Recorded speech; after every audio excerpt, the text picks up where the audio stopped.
What's up, guys? Welcome to the second part of potentially many-part season preview analysis that we're going with. Joined here by, of course, our co-commissioners Thor and JD, and I think we're just gonna get right into it with Joe. Obviously, the picture of Trey Mancini, team mascot and MVP. Who else on this team do you guys that stands out to you? Rendon, we'll be curious to see if he can bounce back from, I believe, it was an injury, right, that kept him out for the year, but he also didn't really have a good year at all. I think Rendon must be at an exceptional level to carry this batting team. Yelich, as well, has kind of regressed in a way, so hopefully he gets back to improving. That's probably, is that your big three on this team? Yelich, Rendon, and Mancini? I mean, it sort of has to be the thing that I find interesting about this team. Obviously we look at the hitting's rough, very sad, injuries, regression. Look over the pitching, and the pitching's kind of good. I mean, Fried, Barrios, Eduardo Rodriguez, Devin Williams, and Colomé are a good reliever pairing. Chris Bassett, Crochet as the upside of a starter, or potentially, just an electric holds guy. And that is doable. It's competitive to say the least. And if everyone else, as much as you hate the Astros, he has two starting pitchers for the Astros, so he'll get some wins there. Right. With Valdez and Urquidy. Drew, we got into BLD's team in the last episode, and we'll get into Laffy's team here. But you guys just briefly mentioned it, but I can't get over this relief pitcher core, guys. Devin Williams, Alex Colomé might be they're both of my top 5 relief pitchers of this league. We got into a lot about the holds debate. We talked about your team, Adam, in the last episode. And guys who I don't care if Devin Williams out there getting saves, and I don't care if he's out there getting holds. He's getting one of them. Mm-hmm. For a team that plays a lot of close ball games and has a lot of opportunities to do both. Devin Williams is great. And Alex Colomé has been one of the top relief pitchers, so underrated for years now, which is really hard to do in such a volatile role. So I love this. I love what he's got going on there. I think I don't know if Joe can compete, but if he does, it's because every week he is winning save holds, and as a byproduct, he has a chance at strikeouts and whip and maybe even ERA because of that every week. And I mean, you go. Go ahead. Sorry. I was gonna say, and the X factor, as it is same with Dave, is it's 250 BAM. We're looking at an incomplete team right now, and he could use that to pivot into building a future of the prospects that are available. It's a limited pool, but it's a pool if you're going to do the work. Or you can, There'll be a first round draft. There'll be a new MLB draft this summer, and he's got all the BAM to work with. Right. Or you can just go to teams that are trying to tear it down, and just you can just buy half of Ulrich's team to fill in the roster gaps, and all of a sudden here we are. I'm happy you went to Ulrich with that. Absolutely. He's personally said before on this show that he's looking for the teardown. So, Joe, Ryan, potential trade partners, we'll see. But, like you said, Joe has the resources to make something happen. He's only 2 years removed from a semifinal appearance. He's got some guys in here, and unlike BLD, who has hardly a farm system, Joe has he's got a bit of a grassroots system there. He's got a couple guys. We'll get into it in a minute, but Joe is being a year away from doing anything in your life. Think about you don't go a year without playing golf, and then you go try to hit the links. You're gonna be bad. You take a year away from anything that you want to do, and you're gonna be rusty. So Joe being a year away from this league, more or less, sure, his team's not in an ideal position, but that absolutely can change with good ownership and good management in what's arguably considered the weakest division in unanimously considered the weakest conference. So there is absolutely hope here.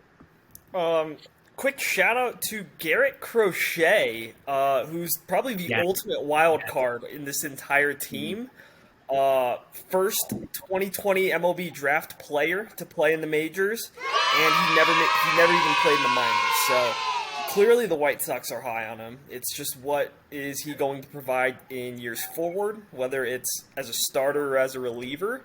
But he's got a lot of promise there. And if you're Joe, do you care if Crochet is a reliever or a starter? I don't. I just want to see him performing well in whatever role it is. Because that's a dude who's young. That's a dude who has potential. It's a dude who could get you strikeouts with a low ERA and low whip and get you counting stats no matter what role he is in. If I'm Joe, I'm happy just to see Crochet playing for a good ball club up in Chicago. Well, I mean, this is my number one position battle to look out for in spring training. Just like on like importance in fantasy and in real life, and also just like pure fun factor, is going to be that White Sox fifth starter if they don't sign anyone. Like being able to watch Garrett Crochet and Michael Kopech battle it out for a rotation spot, you can say anything about it. It is electric. These guys are throwing 100 in the starters' roles. Like, and they're both young guys with crazy hyped up. They obviously have this stuff. It's just gonna be dumb fun to watch, and like, I mean, it's gonna be big in our league. Like, if Joe gets another impactful starter, like obviously that's big, and like that would be huge for his team. If Jack gets Michael Kopech in the rotation, that's really scary. That's really scary. I could not agree with you more on that electric fifth starter battle for a team whose fifth starter is relevant. There's a lot of teams you don't give a shit about that fifth starter. For a couple teams, Miami's fifth starter going to be electric. Is it going to be Sixto, or is it going to be Meyer? Is it going to be some other unheralded guy down there? Luzardo, right? Edward Cabrera. Cabrera. But yeah, Chicago's got an electric. I'll be a little biased here. I think St. Louis does too. Like, is it going to be? Is Matthew Liberatore? That would be huge for Bean if Liberatore gets a shot in the rotation coming right out of the gate. Cincinnati, we talked about Lodolo earlier when we recorded Sean's interview. Like Nick Lodolo, Hunter Green, are they going to be fourth, fifth starters? There are a lot of important fifth starter battles, but I'm with you. Crochet versus Kopech versus maybe some other outsider Reynaldo that we don't Lopez even is his name. He's not going to win the job. It's not Reynaldo Lopez. It's not going to be him. All the drama. And you know what? If we don't get spring training this year and get to see this shit live, I'm going to be so upset. Mm-hmm. I mean, yeah, all these fifth star and like the White Sox, they obviously have that high win floor. Like, you know, fifth star in the Marlins, like you're not necessarily going to come in and like you could be a great pitcher, but like, you know, you're going to get like 8 to 10 wins. But if you and then a $60 million contract for pitching like a top 20 pitcher. R.I.P. Sandy Alcantara. Fire your agent. That's horseshit. R.I.P. Sandy. But like, you know, you come in with the White Sox, and if you're any bit serviceable, like we both know that Crochet and Kopech can be, I mean, they're gonna get like 200 plus strikeouts and 15 wins. Like, and at that point, who cares what the ratios are? What do you guys think of Max Fried? Like, is he the ace this team needs? Is it the ace this team wants, but he's not that? What can we be counting on him after what was a little bit of a lost season? Can he be an X factor? I like Max Fried, but Max Fried seems like a piece where he should be a complimentary number 2 and not necessarily your ace pitcher to rely on. In real life or in fantasy? In fantasy. Yeah. Like, I think if you're winning a championship, you need that at least one elite pitcher. And obviously, you know, pieces everywhere in your batting lineup, your pitching depth. I'm just not sure this team has that yet to be on that championship level. Like, obviously, I'll give props to, you know, a Jew in the MLB big ups, Max. Like you made it. But like nothing about his profile, at least to me, like gives me fantasy ace numbers. Like he has a league average strikeout rate. I mean, he's sort of like a throwback kind of pitcher where he throws strikes and he tries to limit hard contact and he goes through he goes after hitters, so pitch counts down. But like expected ERA of like a 3.5 doesn't really come off the page, especially when his big billing is a 3 ERA. Like the target for regression, everything else like his expected stats and his hard contact numbers, like the only thing that he does exceptionally well is limit exit velo. The rest of it, like he gives up barrels, he gives up hard hits. It's not nothing really screams he can take to the next level. He doesn't have the strikeout floor that you would associate with a fantasy ace. So if you're Joe, and we talk about Max Fried just now, and your best three pitchers in your farm system are, and this is great, guys. The names of JT Ginn, Kumar Rocker, and Tim Melville. I mean, how do you find your ace? What do you do? What do you do if you're Joe and you're hearing this and you're like, man, and no one's saying Max Fried's an ace? Do you believe in Max Fried or do you think Cole Bassett's the new number one in Oakland or what do you do? How do you find an ace? You know what I would have done? I think that's where the BAM comes in, and the Sean trade I think would have made a lot of sense with Joe. Like I think you go after a guy like Scherzer, maybe like a guy like Kershaw, like an older established guy who isn't going to have a very hefty BAM price tag, but like can put together 3 or 4 good seasons and like what you're getting. And I think that's way more efficient than wasting all your BAM going after pitching prospects. Especially with the stuff that's ready to compete. On that note, according to the guy who picked up Casey Mize and Tarek Skubal and Matt Manning, he knows a thing or two about disappointing pitching prospects. I will not own a single of them going into next year. Put it down in the books. They will all be gone. I'll put this down in the books too. It's too early to write up that Max Scherzer doesn't actually end up on this roster before the start of the season. Right. That dude has been passed around like a Playboy magazine and a frat house since the inception of this league. It's something I'd look into. I mean, like he has this war chest that he can go get a couple of win now pieces, go get your ace, and see how far this rotation can carry you. Yeah, I mean, he's got the BAM to make those moves. I mean, I think you also have to have a prayer that Kumar Rocker is somehow relevant in a year's worth time in terms of news. Like what? Because I don't think any of us have heard any updates on Kumar Rocker since the Mets failed to sign him. What is going on with him? What is his worth? Can Joe just think of it as a sunk cost fallacy? Is someone in this league willing to trade for Kumar Rocker? Correct me if I'm wrong. Joe had a chance of acquiring Kumar Rocker or Jack Leiter from you, JD, for about the same price, and he chose Rocker. Is that correct? That cannot be true. He traded 35 BAM to me for Kumar Rocker. Yeah. And I actually here. This is what I'm looking it up right here. It looks like I acquired Jack Leiter for 9 BAM first. Very upset about and then about a month later, Joe traded 35 BAM to me for Kumar Rocker. Based on conversations that I had with JD, Jack Leiter was not available for a 35 BAM price tag. If he was, he would not be on JD's team anymore. Yep. And I acquired Kumar for 26 BAM. And essentially 1 month later flipped him for 35 BAM. And now he's not in the league. Yeah. So before we move on here, I want to hit real quickly 2 of the more memeable players in the league here down in the utility spots. We have the ever infamous Jonathan VR. Let's talk about these guys, but then we have Bell of the Ball from last year's MLB Rule 5 draft. Akil Badu. Every analyst was sucking on this guy's nuts, saying he is the best pick in the Rule 5 draft. And lo and behold, this dude debuts last year. Like I feel like he was the first Rule 5 draft pick to kind of like debut.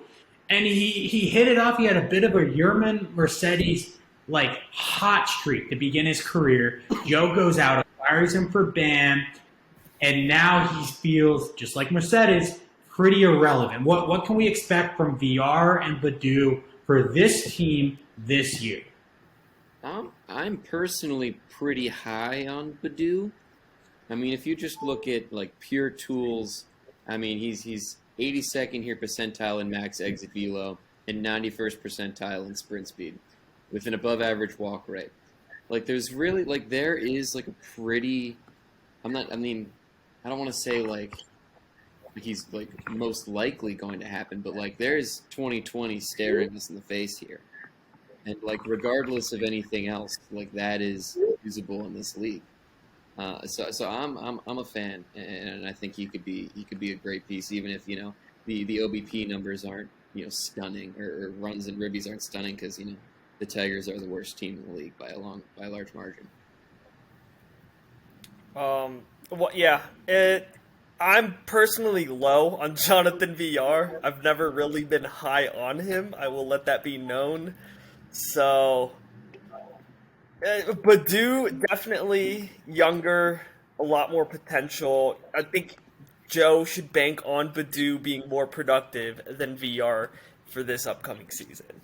Katie coming in with the spicy hot takes that Jonathan VR might not be good. Yeah, and then Joe, he's got two prospects being called up this year, Garrett Mitchell and Ronnie Mauricio. So I mean, those are guys that, once again, young. They are two out of his few prospects in his farm. So, Well, you can't really Melville and I guess at this point Rock are true prospects, but they do form a formidable set of four prospects, and these are two top 100 guys: Garrett Mitchell and Ronnie Mauricio. One of them for Joe's favorite hometown New York Mets, and Garrett Mitchell, a guy that I like, who could absolutely factor in, I think, to a playoff contender Milwaukee Brewers outfield. Adam, you're over there. Sorry, Mr. Rosenthal, right, sitting with a Milwaukee Brewers hat. You want to shine any light on Garrett Mitchell and what he might bring to the table? Yeah, so Brewers insider Ken Rosenthal here, talking a bit about Garrett Mitchell. He's sort of a guy similar to Akil Badu. He's just so toolsy, and he's he's going to immediately come up and be one of the faster players in the league. And he is yoked, like plus to plus raw power. The thing that has always been with him is his swing is disgusting. If you ever look it up, it is gross. It is icky. For as athletic as a guy is, he looks like he never picked up a bat in his life. And he hits the ball in the ground constantly. So if he can sort of lift the ball a little bit more, tap into what is certainly plus raw power, like he is a really intriguing fantasy asset specifically. But it's just, can he make those changes necessary? Also, real quickly, while we're here, since Shady said Jonathan VR was so bad, then how did he hit a ball 115 miles an hour last year, JD? Top 6% of the league. 100, he's still got it, baby. Great for him. It was the hardest ball he's ever hit in his career this last year. I think it's safe to say that Jonathan VR's hard hit ball factors into Adam having the most optimistic outlook for Joe, based on these projected records here at the bottom of the screen. Guys, there's not much to talk about on this slide. There's Garrett Mitchell and Ronnie Mauricio. But for the most part, Joe, I think we're happy to have you back. We're excited to see what a full in-season management from you looks like. What you do with that mountain of BAM, that's like, it's not Mount Everest, but it's the second tallest mountain in the world. And What's this? What I'm more excited about Joe DeMonte 2023 than Joe DeMonte 2022, and that's not to say 2022 is exciting. We fucking somehow talked 20 minutes about this team, and I don't think any of us thought that was possible before this. So, Joe, great to have you back, and let's move on here. Oh boy, JD. How about it only makes sense if you kick us off. What do you want to say about Laffy and specifically why is what you want to talk about Nicholas Castellanos? I like Laffy's team a lot here. I'm trying to remember my predictions. I think I had him winning this division. I think you did too. I think Laffy was unanimously the division winner. Yeah. Considering, JD, you had BLD finishing with a losing record. Okay. And Adam had him finishing above 500, kind of to the surprise of us, and we talked about that in the last episode. So it's safe to say Laffy is unanimously in the playoffs. You think I'm not going to take the chance to be the high man on BLD? Come on. How am I going to pass that up? And I will love to note that you noted that when it doesn't happen.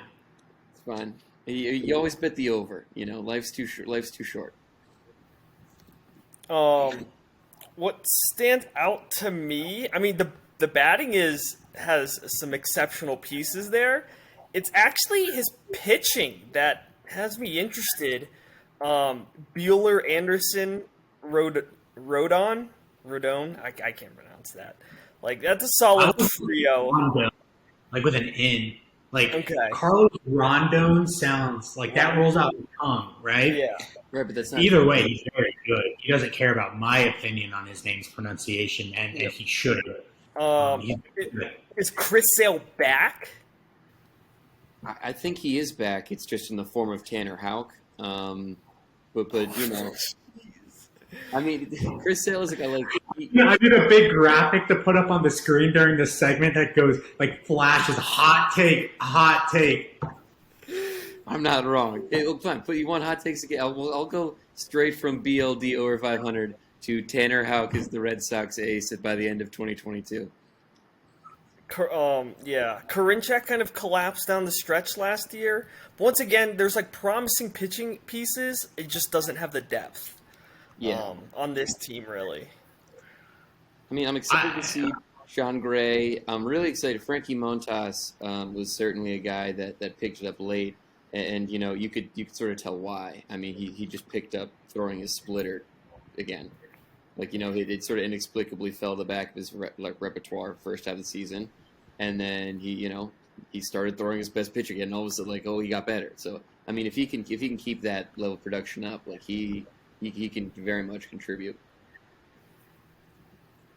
Can I just say that for all of our farm system work and we've seen, oh God, I wish I had the number in front of me. I should have done this before this. I want to say we've had maybe 60 players graduate from the FTN farm system, like overall as a league collective, probably more than that. Maybe it's almost 100 players. Laffy has found arguably the best piece to date, and that is Mr. Ian Anderson. Wow, what a find. What a find. Ian Anderson, playoff darling, starting pitcher for the Atlanta Braves. He has been absolutely phenomenal. And you see him up here ahead of Rodon, who had a .59 ERA at the All-Star break last year. Don't quote me on that. I only think that's correct. And right below Walker Bueller. But he's not the only guy. Karinchak came from the farm system. And Ryan Mountcastle as well. That's the other guy I wanted to note. Yep. Again, from the farm system, no, Mountcastle's not a world beater, but you want a guy who's going to get you 90 RBIs to just kind of sit there on your bench with potential to hit you 30 dingers? I don't care if he hits you 20. He's getting to 90 RBIs. He's a guy who could get you 100-plus RBIs with 80, 90 runs hitting cleanup for Baltimore. I mean, guys, Laffy had some finds here, and we'll talk about it in just a second. He's got one very exciting guy coming up this upcoming season as well. And he's been such. I'll say this. Remember that this team was originally drafted by Joe's sister, Michelle DeMonte, taken over mid-season, the very first year in the league, and Laffy's now coming off a playoff appearance and is the favorite in this division for the foreseeable future. Laffy is my number. Before we get into the prospects, obviously, which are very exciting, Laffy is my number one counter argument to realignment. Because every team that is bitching about, like, oh, if I could just be in Conference 2, if I could be, they'd lose to Laffy too. Like, this is a great team with a great owner, and the people who are upset about realignment would lose to this if they were in his division. Like, there are good teams and great owners all across the league. All right, now we can move on. Yeah, agreed. I mean, yeah, I guess next slide maybe. Max Kepler, fourth best outfielder. Like, I don't hate Max Kepler, so I think he's got the right guys. It's just, can he? I don't know if this team is very deep, and I think there's room for improvement. Of course, but that is within the context of what we are about to talk about, and I'm not actually going to go to the next slide. What I'm going to do is flip to our FTN Farm System Research tab and show you what I think is legitimately the most fascinating farm system in the league. So give me 1 second here. You know, I'm only an amateur video productionist. Okay. You guys can see this? It's loading up now. Yes. Yep. Okay. This is each farm system broken down by when players will arrive. We looked at Laffy. You have it on record 2 minutes ago, Adam saying that Laffy is a team to beat in Conference 2 and that the majority of Conference 1 that's complaining about realignment would lose to Laffy's team this upcoming season. His team is good now, and we noted literally 3 key young players graduated from his farm system that have been really good and look like key pieces in the future. I'm going to highlight a row for you guys, and that's row number 111, and that's Sir Laffy's farm system. Look in column F, that number 9 in 2024.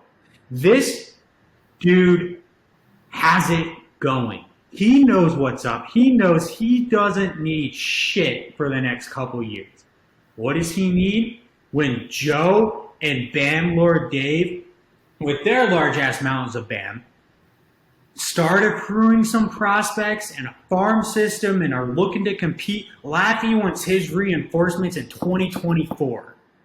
And he's going to get those. He went hard as shit in this year's MLB draft. Got a lot of first rounders. He got Marcelo Mayer. He's done great. He is so set up for the future after already being set up for the present here. I am fascinated that he's got 5 players coming up in the next 2 years, and he's got 9 in 2024. Like, I'm clapping for you, Laffy. I love what you're doing here. And you even mentioned a potential number 1 pick in this upcoming year's draft, Elijah Green. Yep. I want to point out column F. 4 teams have an expected 9 players to graduate that year or more. 9 or more. Bean with 9, myself with 10, Laffy with 9, Ryan with 12. I am confident in saying Laffy has the best farm system of all graduating guys in the year 2024. Yes, thank you. I was going to ask you, JD, but how many of those 2024 estimated guys are in the top 100? I'm going to flip over here to Laffy's farm system, guys. There's 2 in Laffy's. Well, He's got Meyer two. and Abel right now, and we're probably missing Jordan Lawler since I don't think they've re-ranked him. right, and For this Elijah Green season will yet. also be there. Oh, He's going to that's be a top another 20 top guy as soon 100. as he's drafted. That's the number one pick, as Adam just said. Who was last year's number one pick? Remind me, Adam. Humor me. Uh, Who was last year's number one pick? What, 2021? 2021. Henry Davis. Henry Davis, yes, that's why. Yes. And where was he ranked come MLB Top 100? This is a horrible example. He wasn't like ranked high. 15. Yeah, this is like a poor because he's not a good fantasy player. He was 23, but it's a catcher. He's Yeah. ranked 23. The point is, other top 5 guys like Khalil Watson found themselves in the top 30, top 50 of most MLB ranking systems. Yep. These And guys, Lawler has to be on the cusp. he's drafted, will likely be a top 40 prospect. Absolutely. So he's got. These are not just this is not your Uncle Bean's farm system, where it's a bunch of guys out there which are long-term projections. These guys might be relevant. These are guys that, in 2024, 2025, these are the guys. I mean, pound for pound, I mean, with he's one of the smaller farm systems in the league, and it's still incredibly exciting. Like if we're like one of the more, and with players that have already come up and graduated and contributed, it's I think easily like the most efficient farm system that we've had in the league. Exactly. Yeah. Investment into it. It's all not a laundry list of players, but everyone that's come up has been successful, and looks to be again. What are your guys' thoughts, JD and Adam? Maybe one of the more known names as far as prospects go, especially considering his trade at last year's trade deadline. What do we think of PCA, Mr. Pete Crow Armstrong? Are we high on PCA? Are we low on PCA? Laffy, for those of you who don't know, and we'll do his interview at some point, he is a New York Mets fan from the little that I know about him. And I assume he got PCA thinking, he's a Mets prospect, right? Like, sure, let's get this guy. He's now a Chicago Cub, traded at last year's deadline. What do we think of PCA? Yeah, Well, I mean, it's evidence that he's a Mets fan. He's got 2 additional Mets prospects in Beatty and Matt Allen. As for PCA, I'm indifferent about him, I guess. I'm not educated enough to form a strong opinion. But, I mean, the Cubs have to believe in him, considering they traded for him in the Baez trade, right? Sure, so he has to have some part of their future going forward, you would think. yeah. So he's a guy that if he sort of came out and everyone thought he was a glove first guy, just a young plus glove in center field. He's obviously got the speed. But then what happened is that I'm pulling his stats up now. He showed up in the one of the initial low A Southeast, and for a limited sample size, only 6 games, he got hurt. Which we'd be talking a lot more about him, I think, personally, if he didn't get hurt. But I mean, he went 417, 563, 500 for a 1063 OPS in those couple of games. And showed that he's not just a glove guy. And of course, you never know if that immediately he falls off the earth and that 6 games was a fluke. But if he can get any sort of bat to him at all, especially for MLB real world teams, he's going to be a Gold Glove candidate in center field one day, and he's going to steal bags. And if he can hit for any sort of pop, like he's shown in these games, this is an impact guy. Yeah, I love think the big thing to point out for PCA is the number 5. It was only 5 BAM to get him, so there's 0 risk, and all upside on him.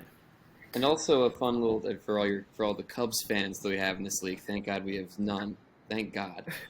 But for those looking up for Cubs prospects and Cubs players like the Frank Schwindels and the Patrick Wisdoms of the world, there was a study I saw the other day that Wrigley had the greatest impact, the ball had the greatest impact in Wrigley in terms of fly ball distance and exit velocity of any stadium in the league, and it wasn't close. Like these Only guys, when the wind comes out. like Wrigley is now like I think it always has been considered a plus, hitter's park. But I think if the ball's the same as last year and if the trends keep going like this is a plus hitter's park for a guy with burgeoning power. That these sort of fringe power guys putting them in Wrigley, all of a sudden 6 home runs turns into 18, 20, and that's a stud. Considering we got 2 Rockies fans in this league, perhaps park factors is a conversation for another day. But I will say, the resident of said windy city, when the wind blows in, it's a pitcher's ballpark. When the wind blows out, I'll believe it's a hitter's ballpark. It is very windy there. It can have a lot of effects on the ball. Do you know that Trevor Story was expected to hit 13 more home runs than he did last year by exit velo and launch angle? He's projected to be a 36, 37 home run guy at 23. Sounds like the scouting report I read on Adalberto Mondesi after 2020. I mean, I sounded just as excited about PCA just now as I think you guys will hear or have heard about me and Mondesi. All right, I'm going to flip back to the document here. Let's talk about we just hit on Lappy's 2024 class. Oh my God, amazing. Let's hit on some of his impact guys this year because there are a couple of exciting ones. Let me pull this back up here. Ooh, looks like it crashed. That's less than ideal. We love that. Yeah. All right, here we go.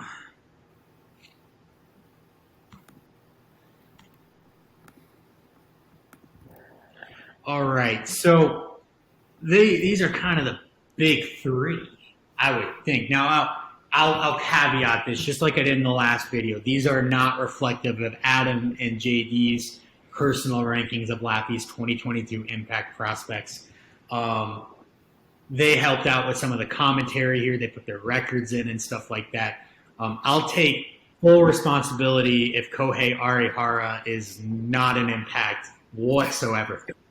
With that being said, let me defend myself why I put Arihara up here first, because he is the one guy who's almost certainly going to be, from day one, a pitcher for a major league ball club. And he was decent last year before his injury. So maybe he's something this year. He came over not as much hype as some of his other Asian counterparts who came over last year, but he could be a starting pitcher, could rack up some wins, some Ks, and not totally tank your ERA and WHIP. It could be what Laffy needs when looking at his team. He lacks a little bit of depth, and that could be what he needs. Whoa. You guys have strong thoughts about Kohei Arihara, or am I totally off base here? You got anything, Adam? No, I don't have any fucking thoughts on Kohei Arihara. Come on now. I might be a future investor in the Rangers rotation, so I think I have to like Arihara because of it. Yeah, that's about it. I mean, I have Jack Leiter, I have Cole Winn. I don't know. Maybe the Rangers pitching staff something to watch out for. They just signed John Gray, right, of the Rockies. They did. So, Yeah. I mean, that could be a winning pitching staff. I don't know how confident or how much I believe in what I just said, but All right, for all of you at home who are literally about to press like the closeout window button on your computer screens and iPhones because we've devolved into talking about Kohei Arihara, let's bring this back. Let's talk about a much more exciting guy. What could Brett Beatty and Asa Lacy potentially bring to the table this season? 2 maybe more household names as far as prospects and potential go. I mean, I agree 100% with that Lacey statement. Someone out of that Royals group of prospect pitchers has to step up. Someone. Not all of them can be busts. Well, here I sadly saying, agree with you. I'm actually like pretty low on Asa Lacy compared to I think everyone. I mean, the command is bad. The command is bad, and you know I don't love the fastball. I mean, he's a slider first guy, but the fastball is not good enough to complement it, and he can't throw anything for strikes. I think he's just another classic Royals pitching prospect. Wow. I got a quick question for you here. Can you rank these guys in order? Bubich, Kowar, Lynch, Singer, Lacey. Pick your rotation for the 2026 World Series 1 through 5. Right, number one on the list is obviously Tarek Skubal, and then second on the list I would probably go. No, I mean I think Lacey is my guy out of all of those, but I don't think he's an impact starter at the next level if he even gets to be if this his command straight out to make it into the rotation. I'd like to interrupt this broadcast and ask you to finish ranking the other 4. They're irrelevant to the point where I don't think I need to.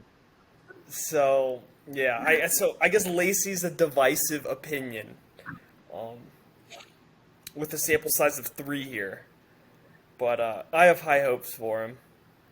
Not high hopes. I have hopes for him to pan out to do something at the very least. Brett Beatty, I think he's more of like a power guy, not so much an average guy, but definitely could help in that third base position behind Arenado in terms of depth. So, I mean, it's fine. It's impact guys for this year, and it will help, make this team better. Right. Yeah, like the Mets are certainly not blocking Brett Beatty in any way. He's going to get a chance. And, I mean, like with any prospect, they'll show up. We don't know if they're going to be good or not until they get there. Like especially with a guy like Laffey, with no one was huge on Ryan Mountcastle, and he showed him became productive. Or Ian Anderson, for that matter, dude. How could you during our league's very initial, like when BAM first was a thing, he got Ian Anderson. Sorry, I'm checking my notes here. How much did he get Ian Anderson for? He got him for 41, actually, a fairly sizable price. But how could you pick Ian Anderson over anyone else? It's not like there was a lot of hype around this guy, right? But he came out, and now all of a sudden he's like probably a top 15 dynasty pitcher. Mm-hmm. Top 20, maybe. Yeah. So Lazy could be the same. I'm just saying, Laffey has done it. He's gotten some fines. I wouldn't be surprised to see him get another 1 or 2 here with the guys on this list on the left. I agree. Totally agree. All right. Well, I think we can move right along here to... Man, these previews really do consist of us talking about these teams for like 45 minutes, don't they? Yep. I have thoughts on every single one of these players on the left other than maybe...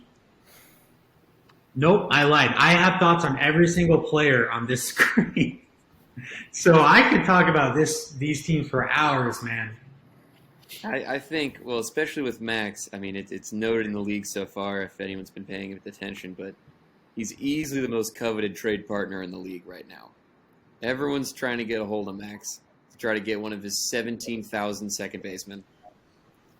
I can't believe we did an entire hour interview with Max for the first officially released FTN interview special podcast episode and didn't ask him outright, do you plan on building a farm system?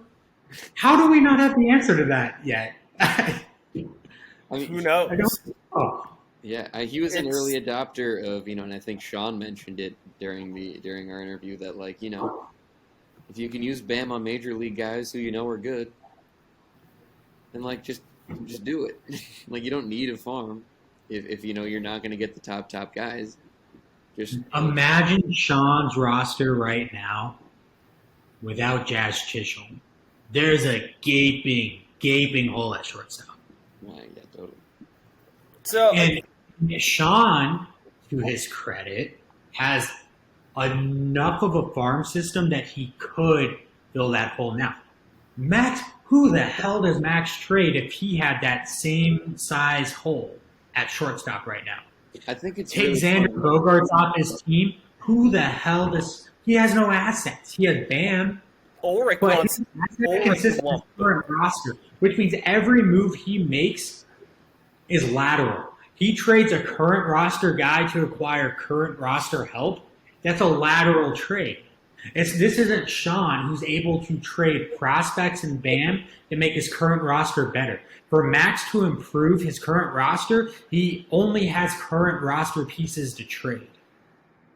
I think it's funny that you mentioned that because recently, in a lot of circles, Seiya Suzuki has actually is like going to be potentially the number one pick in like people have actual rookie drafts this year. That's his guy. He has to. He is Here, the hot take. I will say it here. He is the most important player in FTN in 2021 I mean, he hit 317 with 38 dingers last year. or 2022. he's going to need it because every name on that left-hand side for his batters, I could see a reason why most of them would be regression candidates.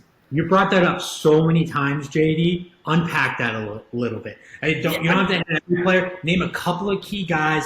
Why do you see them regressing? Because I'm fascinated by that. I think that's an extremely astute observation, and you've said it multiple times to me this offseason. Like guys like Justin Turner, Charlie Blackmon, Nelson Cruz alone, just because of age. Jonathan India, fantastic as a rookie. Is he due for a sophomore slump of sorts? Gallo's always just been a bit pure power hitter. But he hit under 200, right? Like that's not gonna do you any good in the long run. Cedric Mullins had a career year, breaking records for like Orioles players. Is he gonna repeat and do that again? Just I don't know. Like even your top guys like Bogarts or Ketel Marte, Altuve. Once again, like it's not hard to envision them taking a step back from what they've done previously. So it's just a team that I thought performed appropriately last year, but just from that belief, it's a candidate for regression. Right, and who knows where Freddie Freeman's signing? Maybe he ends up in an offense that isn't as productive or prolific. Yep. There's a bunch of reasons why this team could fall apart a little bit. I will make one. I will make one note about Joey Gallo is that I think just because Bean's going to say something about it, so is that we're not a batting average league, and he had a 350 That's OBP true. last year. So he's still a piece.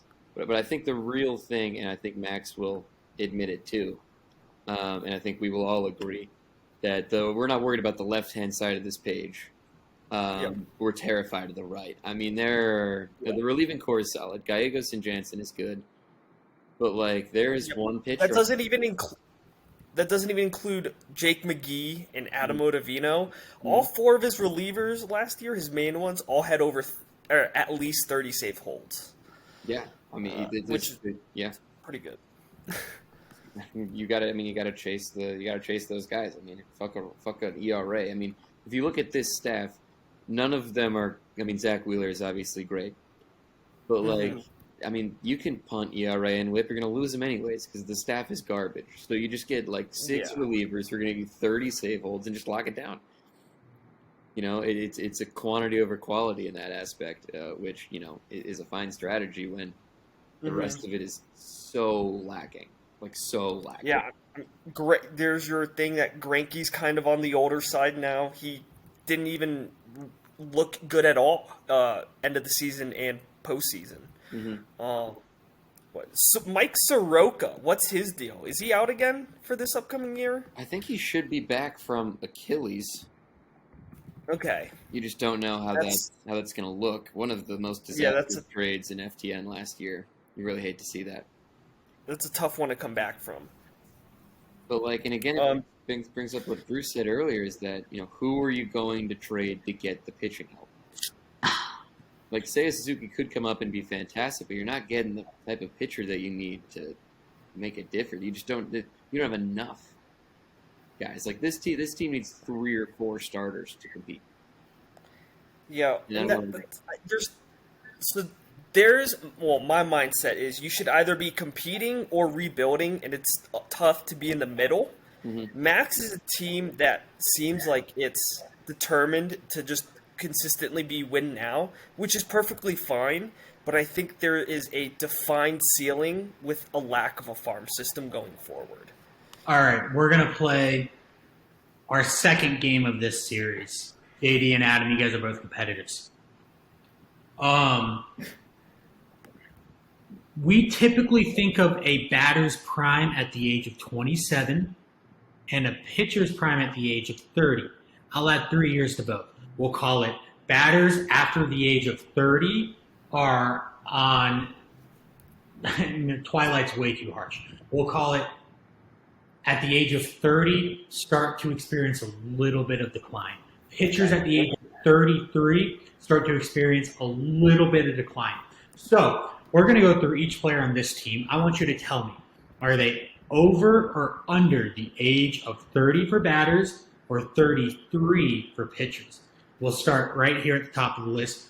Christian Vasquez, over or under 30? Under. Like Under. 26. Freddie Freeman, Over. Jose Altuve, Over. Justin Turner, Over. Xander Bogaerts, Under, but just Under. barely. Okay, there you go. barely. Pete Alonso, Under. Under. Tel Marte, Under. Cedric Mullins, Under. Under. Joey Gallo. Under? Over?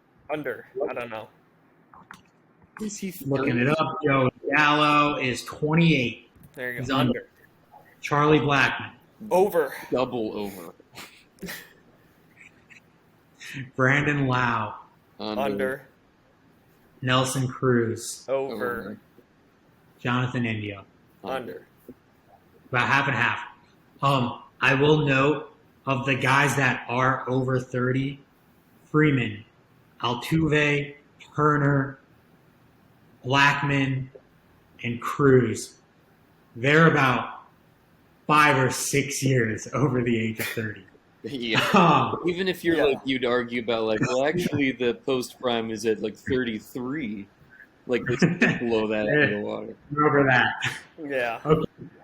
Pitchers, age 33, Zach Wheeler, Under. Oh, under 33. Okay, yeah. Ryu. Over. Over. I think he's 34 or 35. Sonny Gray, Even. Under, but barely. I think he's under. He is 32, barely under. Okay. November birthday, though, so he's safely under 33. Yep. Don't care about relief pitchers. Kyle Gibson. Oh. Over. I think he's over. I want to say he's 34. Kyle Gibson is 34. Vlad Gutierrez, we saw him come up last year from the Rice Farm System, safely under 33. Zach Greinke, Fully over.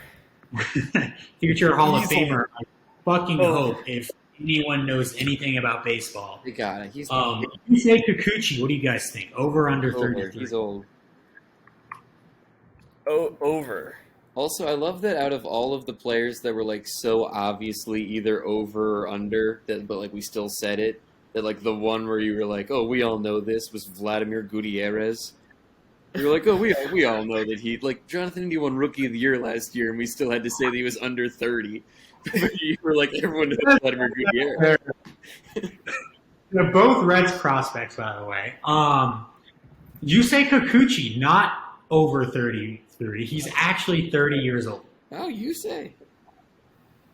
He is 30. He will be 31 in June. We should celebrate Yusei Kikuchi's birthday this year in June. Happy you say. So I walked away to go grab another brewski here. I don't know what you guys talked about. Are we good on this slide? You guys have anything more you want to talk about with Max's team? I mean, I think this team. I think more than any team in the league is what you're getting. You're getting pretty prolific offensive production. You're getting very steals out of one or two guys, but like you're not getting speed. You're not getting any pitching. You're getting runs, home runs, RBI, and save holds, and like that's all you're getting. And he's going to beat you. That's a solid 4 categories, though. You're right. I mean, it is. This is not surprising, and we know what this team is going to be going into this year. 4 batting categories a week plus 1 pitching category a week equals a 500 record. That's where Max was last season, and it's where I have him projected this season. I'll say this. I know we're on this slide now. I'm a big fan of Cedric Mullins. I don't know why I am. I wasn't. I didn't even know who he was before this past season. But Max, you've done it again. You found another young guy that seems like he's going to be a future stud. You traded for Pete Alonso, and you got Jonathan India. Maybe Luis Campusano this year from one of your 3 guys in your farm system is going to do his best Salvador Perez, impersonation this year and hit you 40 home runs as a rookie catcher. I don't know, but I wouldn't be surprised to see it happen. But you'll see on the left side, he's got Campusano potentially coming up this year. We have said a lot about Seiya Suzuki. Anything else you guys want to say about not just his active roster, but his farm system? He's not one of those farm systems like BLD or Joe. It's got a lot of BAM. I know, I'll say this, Max in the past has expressed to me that he didn't think this league was going to survive longer than 3 years. He thought this might be a one-and-done scenario, despite being told that this would be a dynasty league. I'm not saying he wasn't wrong to think that. I think a lot of people had their doubts. Against all odds. My opinion is if you are looking to trade some prospects for some current roster help and think that you can provide a really good deal, Max could be your guy because based on discussions I've had with him, I know he's now a true believer that FTN is here to stay. It's a legitimate enterprise. And he might just be looking to build a little bit of a future for himself here. Don't want to put words into his mouth, but that's just how I see it from my point of view. Well, my last thought is, and there was a note in the color commentary that he's had a tendency to trade BAM for replacement or just for players in the past, and he has 113 BAM this year. He has some pretty glaring holes in his pitching staff. I think it's like setting itself pretty easily up again for him to just do it again. I wouldn't be surprised if he just turns around, trades for just another old starter that can try to do the job, and try to cover up the holes in this team. I would be really excited to see if he tries to build a future. I just don't see it happening. Yeah, absolutely. Go ahead, JD. It's a team that's just relying on Seiya Suzuki kind of developing into that upper tier guy. And it's probably better to tear it down earlier than later.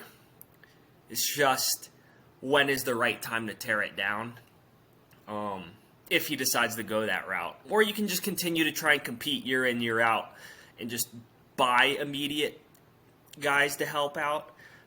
It's just, is that sustainable if you run out of BAM to trade for other MLB players? So I think this is a very ideal time to mention that JD and I and Adam eventually in the process, but when JD and I first brainstormed this entire league. When we first created it, didn't think that BAM or farm systems would ever be a part of it. We were amateur fantasy baseball players. We didn't know what this league would look like. We didn't know who would be committed to it, anything like that. And someday in the off season after the first season, JD and I thought of doing this crazy thing that we have now with these farm systems and BAM. We didn't model this off of anything. This wasn't from a video game. This wasn't from Reddit, another fantasy baseball league we learned about. This was completely novel. This isn't meant, I'm not saying this because we're bragging about this or anything like this. This is purely to say there is no formula for winning this league. We don't know the right way to do this. You can play a version of Madden NFL football and go into a fantasy like dynasty league in that, like a franchise mode, and you can figure out the computer and video game algorithms to compile your best team. But fantasy based on real life players and stats isn't so easy. There's no algorithm that repeats itself over and over again. So we don't know how to win. We didn't build this league to benefit us, because if we did, Goober wouldn't be a commissioner. Adam started with far and away the best farm system of anyone, and he wasn't a commissioner at that time. No collusion there. Nope. But We've never we don't have a secret formula here. If maybe Max is totally doing the right thing, and we have no idea. And Max also doesn't know either. No one knows 3 years into this thing how to build the right farm system, how to build the right team, or anything like that.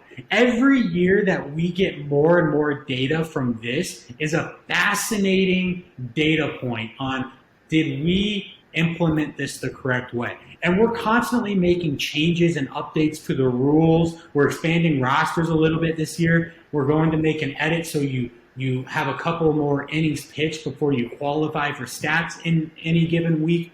We don't know the correct way to do this. We are always open to all of your guys' feedback and everything like that. We love that we have such an involved league that cares about this.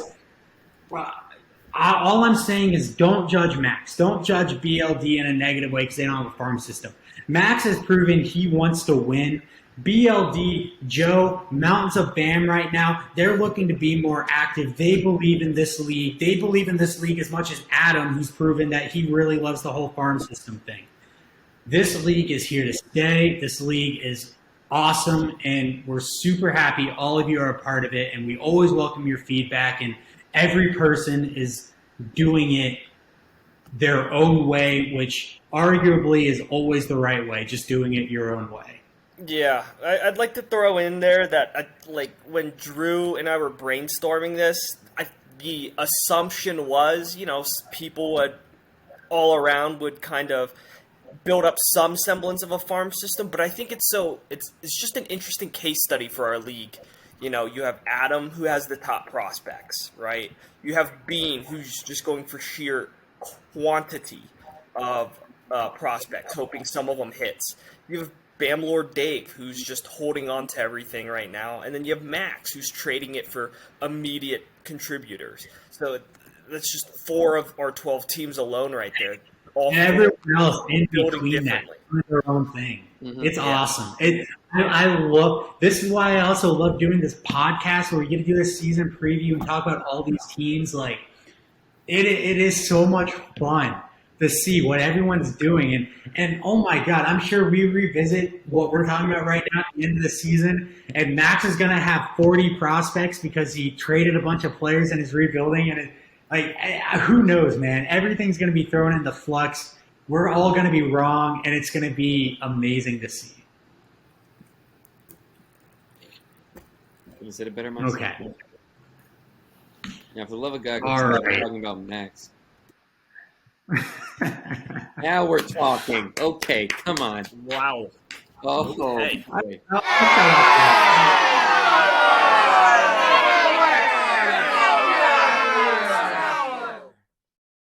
I got a strike. Ryan, you guys go ahead.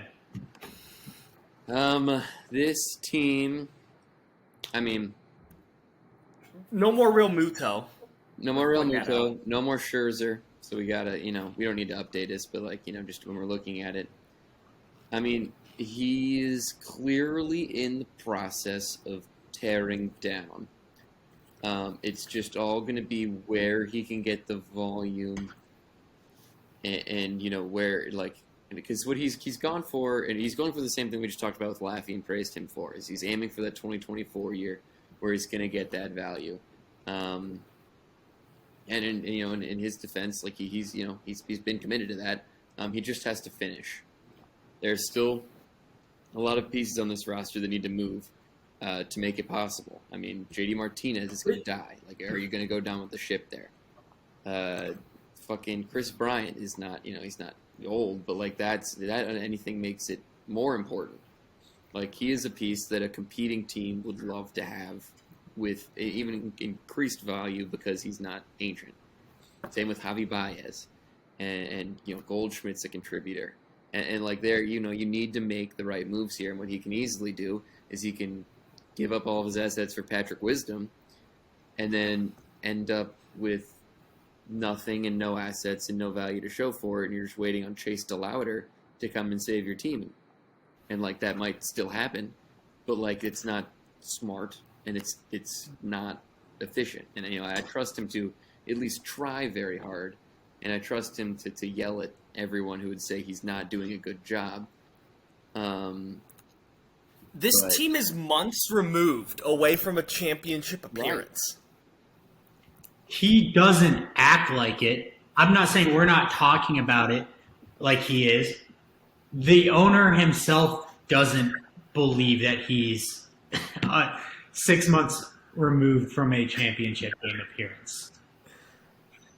I mean, Dylan Cease is so much better than Casey Mize. Like, what was happening there? Like, that's a concerning move for a rebuilding team. You're making the argument he's downgrading in the it's not even position. Yeah. We're in roughly the same age. Like, it's not even age. Right. This team is so boring. I use Patrick Wisdom as the cover picture. Does boring win championships? He lost to you, didn't he? Yeah. I mean, he did. Boring. Wow.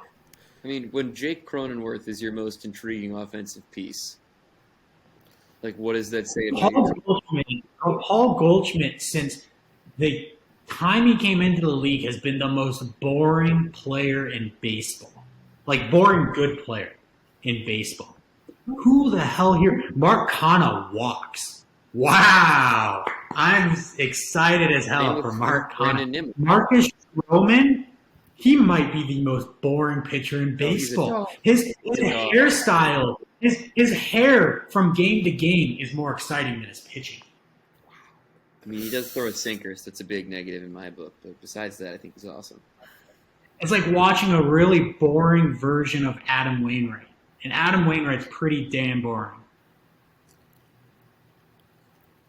Here's fun. I'm excited to watch Casey Mize pitch only because I'm excited to root against Ryan and like clap for when he blows up. Like Eduardo Escobar, that's your guy. Guys, you're a Devers hater. How did this team make the championship? How did our conference let this happen? You're a Devers hater. I'm a Baez hater. I love them both. I just, I don't know how it happened. It obviously won't happen again for a while. I mean, also a fun. We'll get to it when we get to his prospects, which will be. I guess this. I can't look at this any longer. This is right. Horribly boring. Let's transition, and it'll make his farm system will make a lot more sense in this context where I spoke to him, and that he revealed insider info to Ulrich insider Ken Rosenthal that he uses only the MLB.com's prospect rankings, which is wild and explains so much. I mean, it explains his Casey Mize trade. It explains why when I called him for the Francisco Alvarez trade, he's like, I just traded for a top 10 prospect, which is a crazy thing to say. like it puts all of this in more context and not one that would give you much hope for future success. Can I just ask, where the hell is the context for 110 wins, JD? He is months removed from a championship appearance. That Bam Lord Dave being months removed from a semifinals appearance had no such effect on your prediction for him. Uh, Someone has to be high on Ryan, That's way less fun than my own Bam Lord Dave. Way less fun. and I will be the guy that will eat shit when he doesn't. But I have to be the guy that is high on Ryan out of the three of us here. Having talked this much about Ryan's team, which is already more than I ever want to talk about it, Yes. Yeah. have you already started to reevaluate your opinion on his team? Would you like to revise your predicted record on air? You are going to ask me if I want to change my record for Ryan here. And I think I would move it down to somewhere in the 100 win range, but I still think I have him higher than what the two of you have graded Ryan. I think the biggest argument for Ulrich not winning 100 games is that he doesn't want to win 100 games. Like That's fair. He has committed himself so fully to this rebuild. To me, I view this as a win-win because I'm high on Ryan, and then once he lets me down again, he lets me down, and we can all make fun of him for that. Right. He's also -1 Bam in the hole on Patrick Wisdom, which is just the most ridiculous. Well, no. You have to view it as he bought him for 7 and then bought him for another 8. Right. So it's not just 1; it's 15 Bam total for Patrick Wisdom. He's net 15 in the hole on a guy who will not have an MLB career past this season. JD, you're the high guy here. You're the guy who's highest on Ryan here. We're obviously recording this without Ryan right now. Yes. Pretend right now. Put yourself in Ryan's shoes. Pretend you're Ryan Ulrich. Yeah. You're Ryan Ulrich. And if you were here, what are you saying? How are you defending yourself against Adam and I coming at you and your team? Well, he'd bring up some argument about how his team is better than you guys think he is. Obviously, you have a biased dislike for Devers, while I'm pretty sure Ryan is extremely favorable towards him. I mean, what? Devers, Baez, Cronenworth developing is... As long developing further? Yeah, steady. Where does Cronenworth go? Yeah, I'm sorry. I don't know. It's just... I think there's guys on his team that he's personally higher on than any of us are. Okay. Speaking of, one of such players is Julio Urias, pitcher for the Los. That is a guy he is extremely high on. I was witness to a trade offer. This is public knowledge.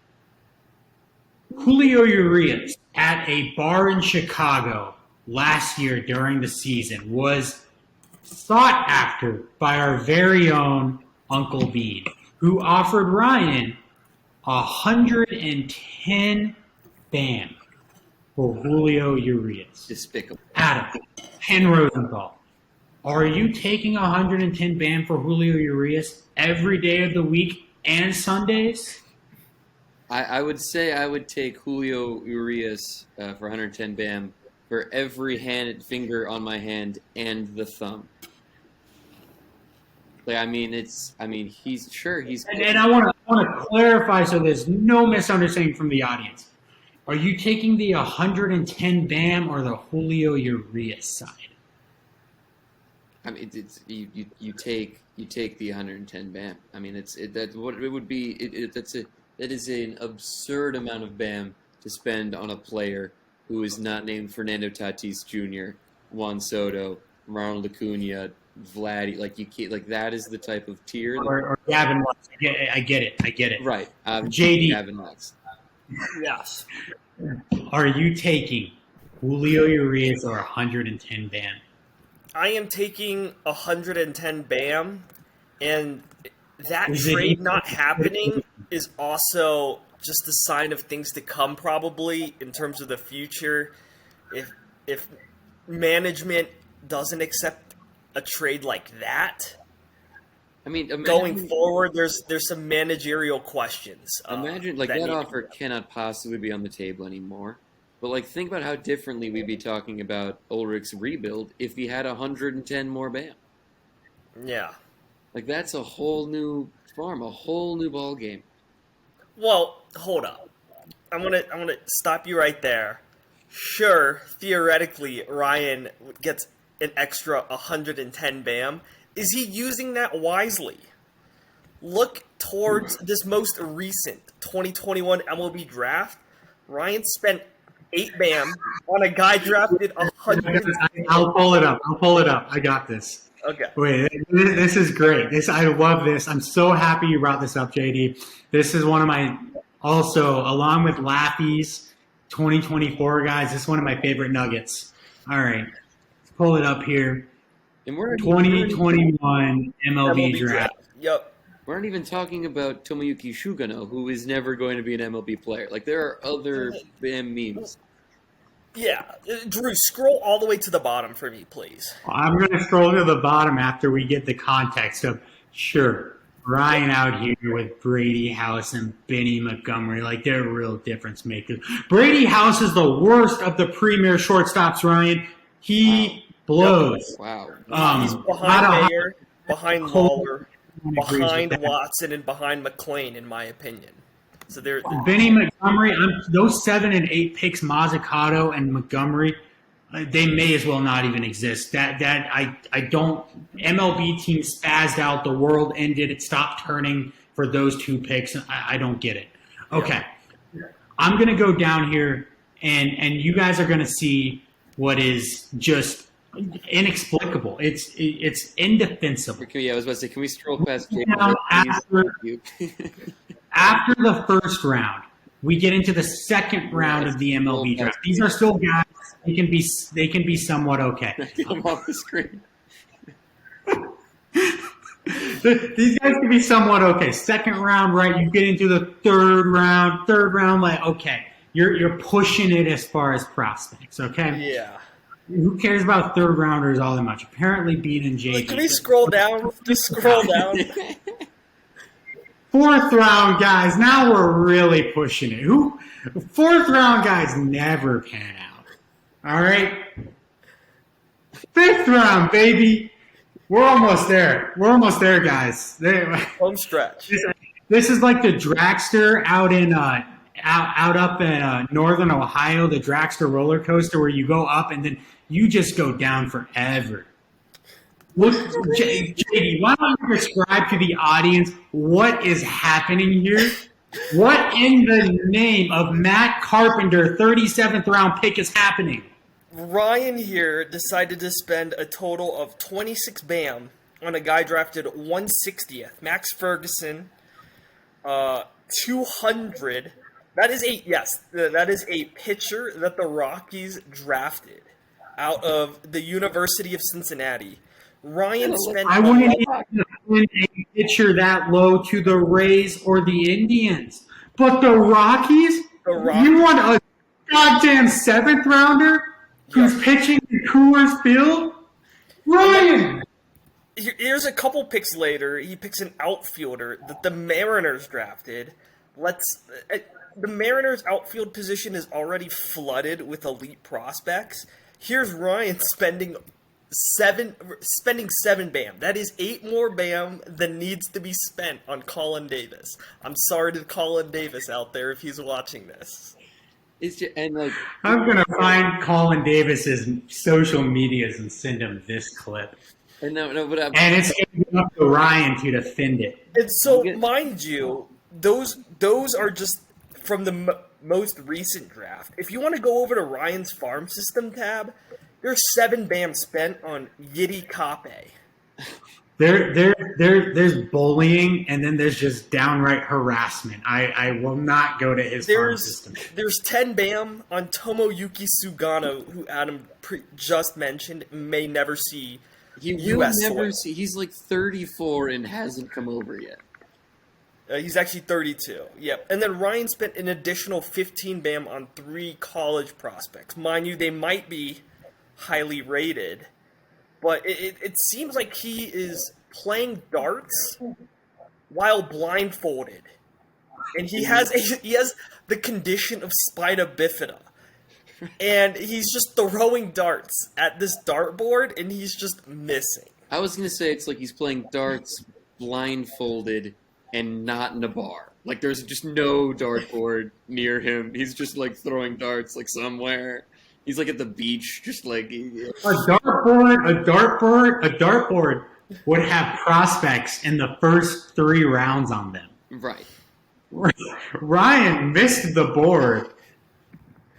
He hit the board for the little kids' room that had 7th and 8th and 9th round prospects on them.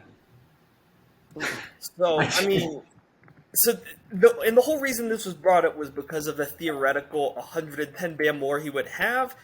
Would he be using it more efficiently if he had that? I don't know. I mean, that's Probably not. That is 12 more 7th and 6th round MLB draft picks that he could get. Yeah, that's right. So, questionable decision making. I see his similar approach to Laffy, the 2024 draft class. It's just he's going the poor man's Laffy's route. If Ryan finishes with the worst record in FTN this year, I might die. Like I'd die of happiness. It would validate so many things. You know that joke where it's like copy your homework and then they change it up slightly? It's as if Laffy gave Ryan the homework to copy and Ryan just happened to copy it upside down. Right, it's like Mom, can we go get Laffy? And she's like, no, we have Laffy at home. And then that's right. So he's got some guys to be like looking at his farm. He actually does have a handful of guys that might be pretty good. Volpe, Jason Dominguez, who may eventually show up to the majors. He is still 18, which is crazy to think about. And like Jordan Walker, but besides that, not a whole lot of confidence in this farm system.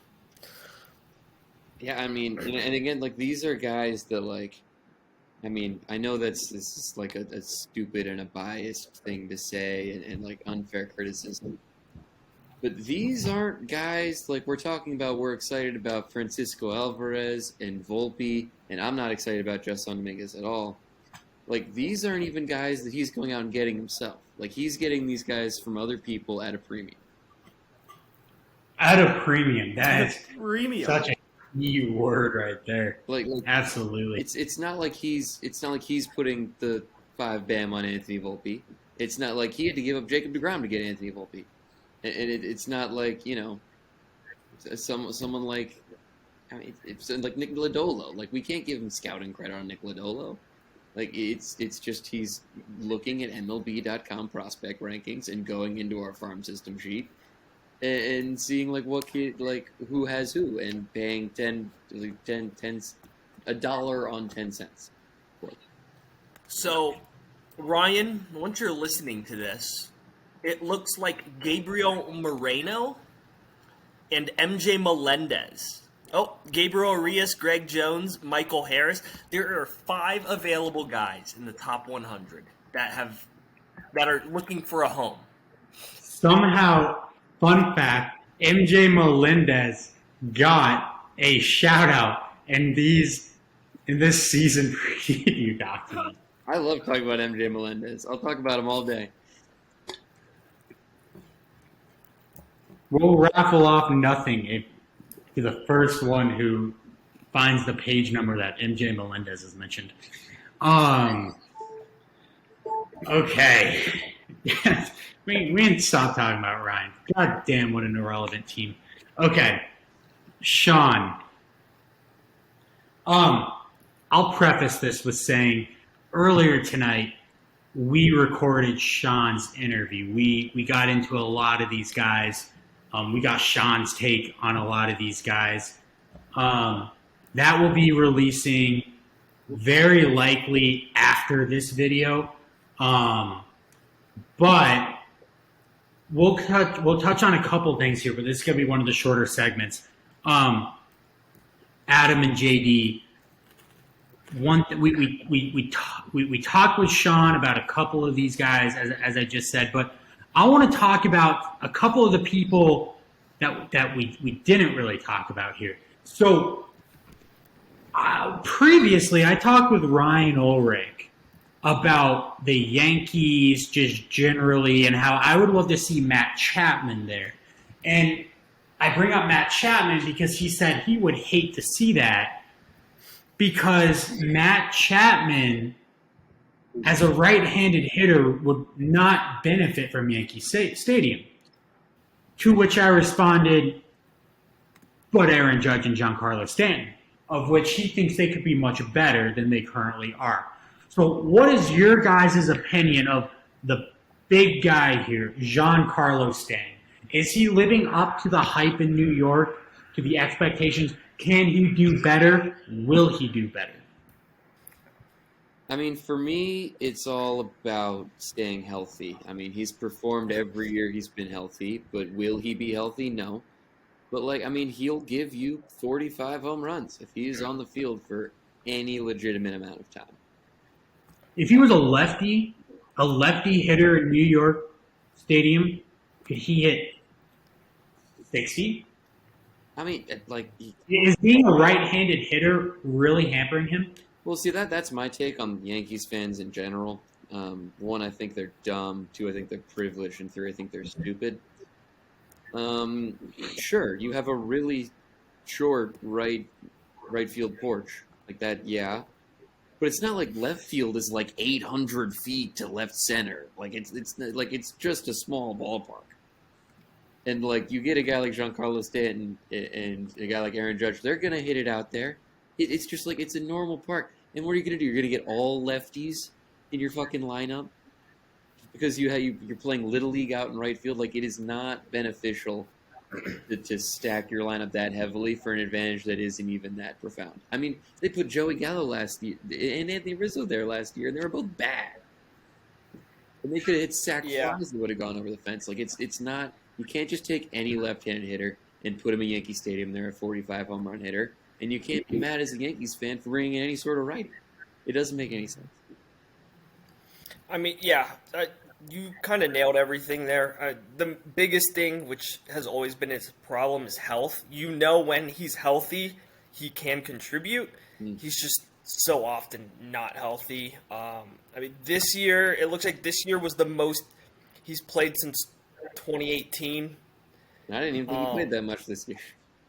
Yeah, 139 games it looks like. That's actually the fourth most ever in his career. I was saying that if I got 139, if I got 139 from Stanton from Sean this year, I would be thrilled. I'd be thrilled. Yep, I think you'd be thrilled any number in the triple digits. Mm-hmm. Yeah, I'm with you. And I mean, if he can stay healthy, it helps this team immensely. Springer, I know he had a rough first year in Toronto. Is he injury prone now? Kyle Lewis, that Mariners outfield is a lot of question marks, especially with Kelenic coming or now on that team. Julio Rodriguez. Let's caveat it. It's question marks followed by exclamation points, though. Yes. You can legit be questionable, but also excited about any of the 5 or 6 options they could put out there. Yeah. And the thing is, do they want to rotate that many outfielders, especially if you want Kelenic and J-Rod out there as much as you can when the time comes? And for me, the big flag on Sean's team is a guy he got so much offense last year from Marcus Semien. And when Marcus Semien is simply not a 45 home run hitter. Like, he's simply not. And like, especially on the Rangers. right, especially on the Rangers, like none of the stats back it up. He's middling in terms of exit velo, in terms of WOBA, hard hit percentage. He's way below average in terms of expected batting average. Like, there is nothing about this profile that looks sticky in a worse lineup in a worse ballpark. Is my I can't tell. Is my screen still showing, or is it says it's now loading it on my Just got back. It was loading for a bit. You're out Sorry, here on this being podcast, recorded. Adam, Doesn't killing matter. Marcus Semien trade value. I'm ending my screen sharing. I'm going to show you guys one of my favorite stats here. This is about Marcus Semien. I'm going to try to zoom in here as much as possible. This is Marcus Semien's batting line, baseballreference.com. Can you guys see this? No, it's still there. It is. Yep. Now we can. Perfect. Look at that column that says OPS plus, please. How many years has Marcus Semien been in the league? Cheat, it's 9 years. How many years does that OPS plus say that he's been an above average major league hitter? That would be 2, my friend. 2 out of 9, not very good. Even by batting average baseball terms, 2 out of 9 would not be very good. And like, he's not even in this past year. I mean, only a 330 OBP. Like, if the power drops off, then like he's not giving. I mean, he's not giving you very many. 15 steals is like fine. It's not game breaking. Like, this is 2 years of over 30 home runs.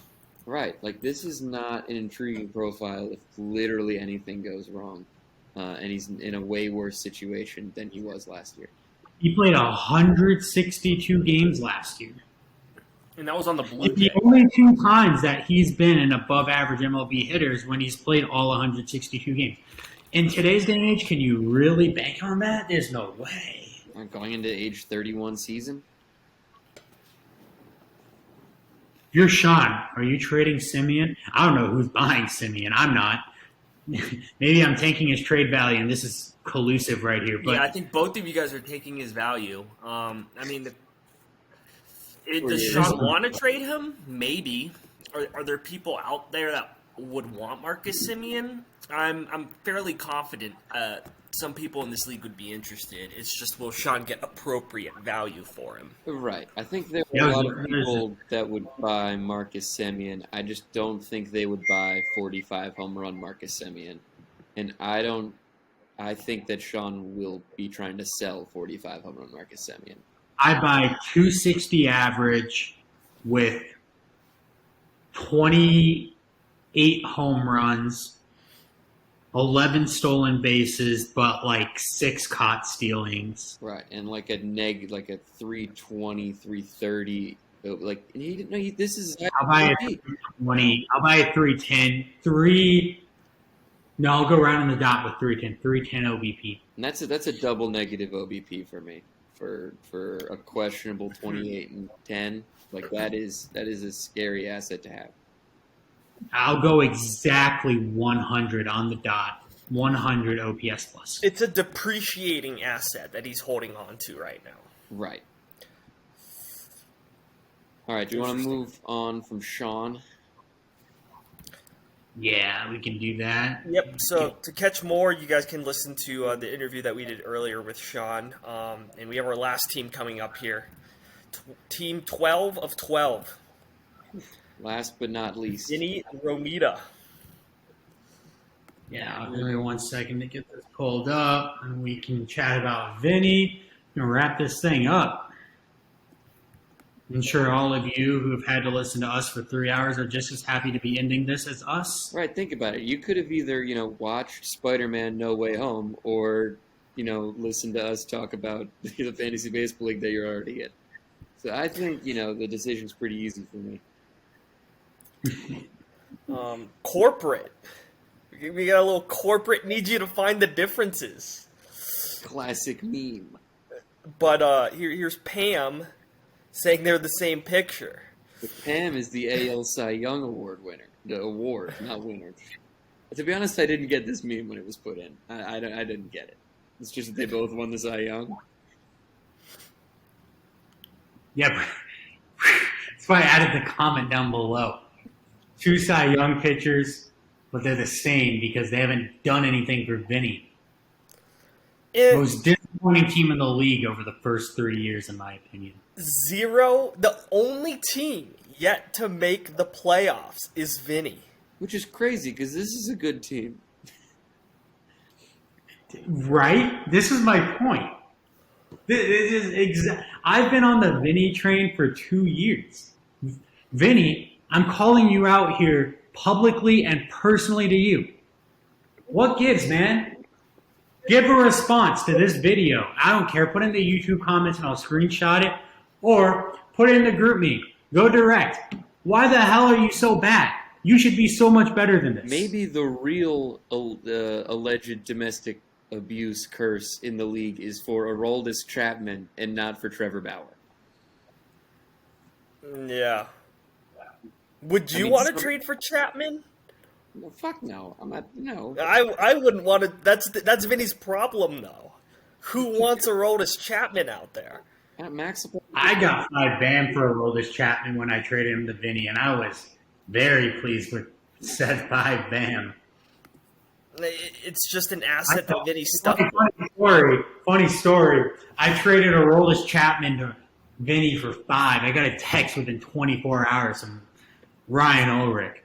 He said, "You traded Aroldis Chapman for only 5 BAM? Like, I would have given you more than that." And I'm like, bro, for a month I've been posting that I will literally give somebody Aroldis Chapman for 1 single BAM. This my point out there to all of you, if somebody's saying that there's a player out there that's available for basically nothing, inquire about them. You could have been the proud owner of Aroldis Chapman for a very minimal amount of resources. And once it happened, people were like, wow, he actually was serious that Aroldis Chapman went for only 5 BAM. Well, yeah, he did. Just putting that out there. I'm tired of hearing from people after trades are made, damn, I would have made that trade. Well, make it. All right? We got to group me. You have access to DMs. Half the league has everyone's phone numbers at this point, all right? Make it happen. Make those trades, people. Let's go. Pop off, Thor. Pop off. But, I mean, I love this team. I mean, the offensive studs there, it's admittedly a shallow team. But, I mean, if we're talking star power on the hitting side of Austin Riley, Manny Machado, Mookie, Austin Meadows, like that, those are dudes. And then the pitching is a top staff as well. I mean, Garrett Cole, Robbie Ray, Luis Castillo was fantastic in the second half last year. Nathan Eovaldi, fantastic. Dustin May was unbelievable before he got hurt. So there's some unknowns there, but those are 5 SP3s and above. I mean, that's a rotation. The pitching is bro. Come on, we all got to believe Luis Castillo can bounce back after last season. Oh yeah, like you said, he had a stellar second half. Right, he showed first half's a fluke. Maybe this guy's not going to compete for a Cy Young, but 3.3 ERA, 12 wins, 13 wins, and 170 Ks. That is a totally reasonable expectation that he could blow by. He legitimately could. So I tried to look him up on Baseball Savant just now. You know how they took all the pictures off because they're in a lockout? So there are like 17 Luis Castillo right-handed pitchers on Baseball Savant with no picture. And he's just impossible. So I can't give you any more update on this, but he was an NL Cy Young candidate going into last year. I mean, he's a dark horse this year, but I don't see why he couldn't perform like one. And he's SP3? It's crazy. Yeah. Well, what do we think? Dustin May. The Dodgers have an unbelievable amount of riches literally everywhere you look, but pitching especially. They got their guys. They got Kershaw there. They got Bueller there. They got Urias there. Bauer at one point. Down. They got Gonsolin in May. Let's specifically talk about those two guys, May and Gonsolin. What's your guys' opinion over the next 4 years? Who will be the more relevant pitcher for the Dodgers, Dustin May or Tony Gonsolin? I think Tony Gonsolin is irrelevant, and I think Dustin May is going to be a big piece of the team. And Vinny will know that. I think that because he hasn't answered my texts about him. I got about a quarter of a way into a trade, and then haven't heard back. So if you're listening to this, Vinny, text me back. Yeah, I mean, I don't know. I don't have a ton of substance behind why I think Tony Gonsolin will be irrelevant forever. I just think, the Dodgers have the farm, and they keep bringing in guys and bringing prospects that just slot in over. I mean, he's always the bridesmaid, never the bride in the rotation. I don't. Are you saying you were involved in trade talks for Dustin May? Well, I wouldn't know if I'd call them trade talks anymore, but okay. That's interesting because I think that's comparable to me, where I have some interest in Dustin May as well. Did you get I think further both than I will be did? relevant. I think Dustin May will be the more relevant between him and Gonsolin. Mm-hmm. I'm really interested in seeing Dustin May. Actually, did he ever come back? Because Dustin May has always been a huge spin rate. So that's the thing. I believe Dustin May is out for most, if not all, of this upcoming year because of Tommy John. Right. So it was a late TJ or an in-season TJ. He's always been a big spin rate guy, so we don't know how that's going to be. His YouTube or Twitter videos, viral videos of Dustin May pitching are up there on the levels of Alek Manoah and That's just the first guy. AJ Paul and other guys that I own in my farm system and Right. team. Dustin, but no, seriously, if you guys haven't seen it, just Google Dustin May cutter, or it's disgusting. It's disgusting. The horizontal movement on his fastball, I can't. It's unbelievable. Right. It's truly unbelievable. I'd like to see him get in that rotation. I'd like to see if spider tag is an issue. But, I mean, I have way more prospects for him than I do with Tony Gonsolin. So then he's got Cole, Robbie Ray, 2 Cy Young winners. He's got Zach Plesac, a young guy. He's all right. Luis Castillo, potential bounce back candidate. Even if he doesn't bounce back fully, he's still a good above average fantasy pitcher. Then we got Christian Javier, Nate Eovaldi, and Dustin may or may not be out this entire season. Is pitching depth an issue with you guys? Because I do notice a little bit of a drop off after Castillo with some guys with some question marks. Guys who, Javier and May, young guys, one of them injury prone. Javier, I'm sure, Adam, you know more about him than I do. I don't think of Christian Javier as some guy who I can think, trust fully going into this season. Nate Eovaldi, a guy who's had the highest average fastball velocity, unbeknownst to a lot of people, for years now. And he's bounced around now, starter, bullpen. What these 3 guys, Javier, Eovaldi, May, is that enough depth? Is that enough talent? Enough consistency for Vinny to legitimately compete for a division title this year? I mean, I think that goes into why, the playoff appearances are lacking despite, all of the big stars. I mean, his team is built on star power, and there's nothing behind it.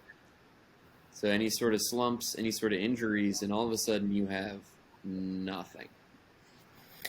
Yeah. Jarrett injured for the season. Holy fuck. I don't know if this team can compete on a pitching front. I'd like to point out Vinny's affinity towards catchers. I don't know, where this league may zig, Vinny may zag, but he's got Gary Sanchez and Wilson Contreras. That's fine. But you got to remember, this is an owner that bid 22 BAM on Yerman Mercedes, of all people. And then he's got catchers in his farm system waiting. He has 4 catchers awaiting in his farm system. I can only name two. Wait. I know he's got Joey Bart, who he acquired for an absurd price of 45. Yeah. No, 46. Yes. no offense, Vinny. No one knew what Bam was worth. I traded 115 for Jonathan VR. Right, that's arguably just as bad. But 45 for Joey Bart, 46. Sorry, 46 for Joey Bart. Yeah. And I know he's got Bo Naylor, Cleveland Guardians. Bo Naylor. Head. Nice. Right. Bo Who are the Naylor. other two? Harry Ford. He definitely is. Okay. And, Harry Ford for 19 BAM, Bo Naylor for 7 BAM, and then a Yankees catcher, Austin Wells, for 5 BAM. I mean, they're all Austin Wells. prospects. I'm not a huge Bo Naylor guy, but like Wells and Ford and to some extent Bart are like you can get excited about, but like going on a roster where you already have 2 catchers and like Will Bart be the opening day starter for the Giants with Buster Posey's retirement? yes, he has to be. Yes. Oh my god, he has to be. Yes. Unless Patrick Bailey has like the best spring training of all time. Maybe Vinny is the Giants. They both have 2 pretty highly touted and like unreasonable that they have both catching prospects. And they have the good pitching and then a lot of nobodies.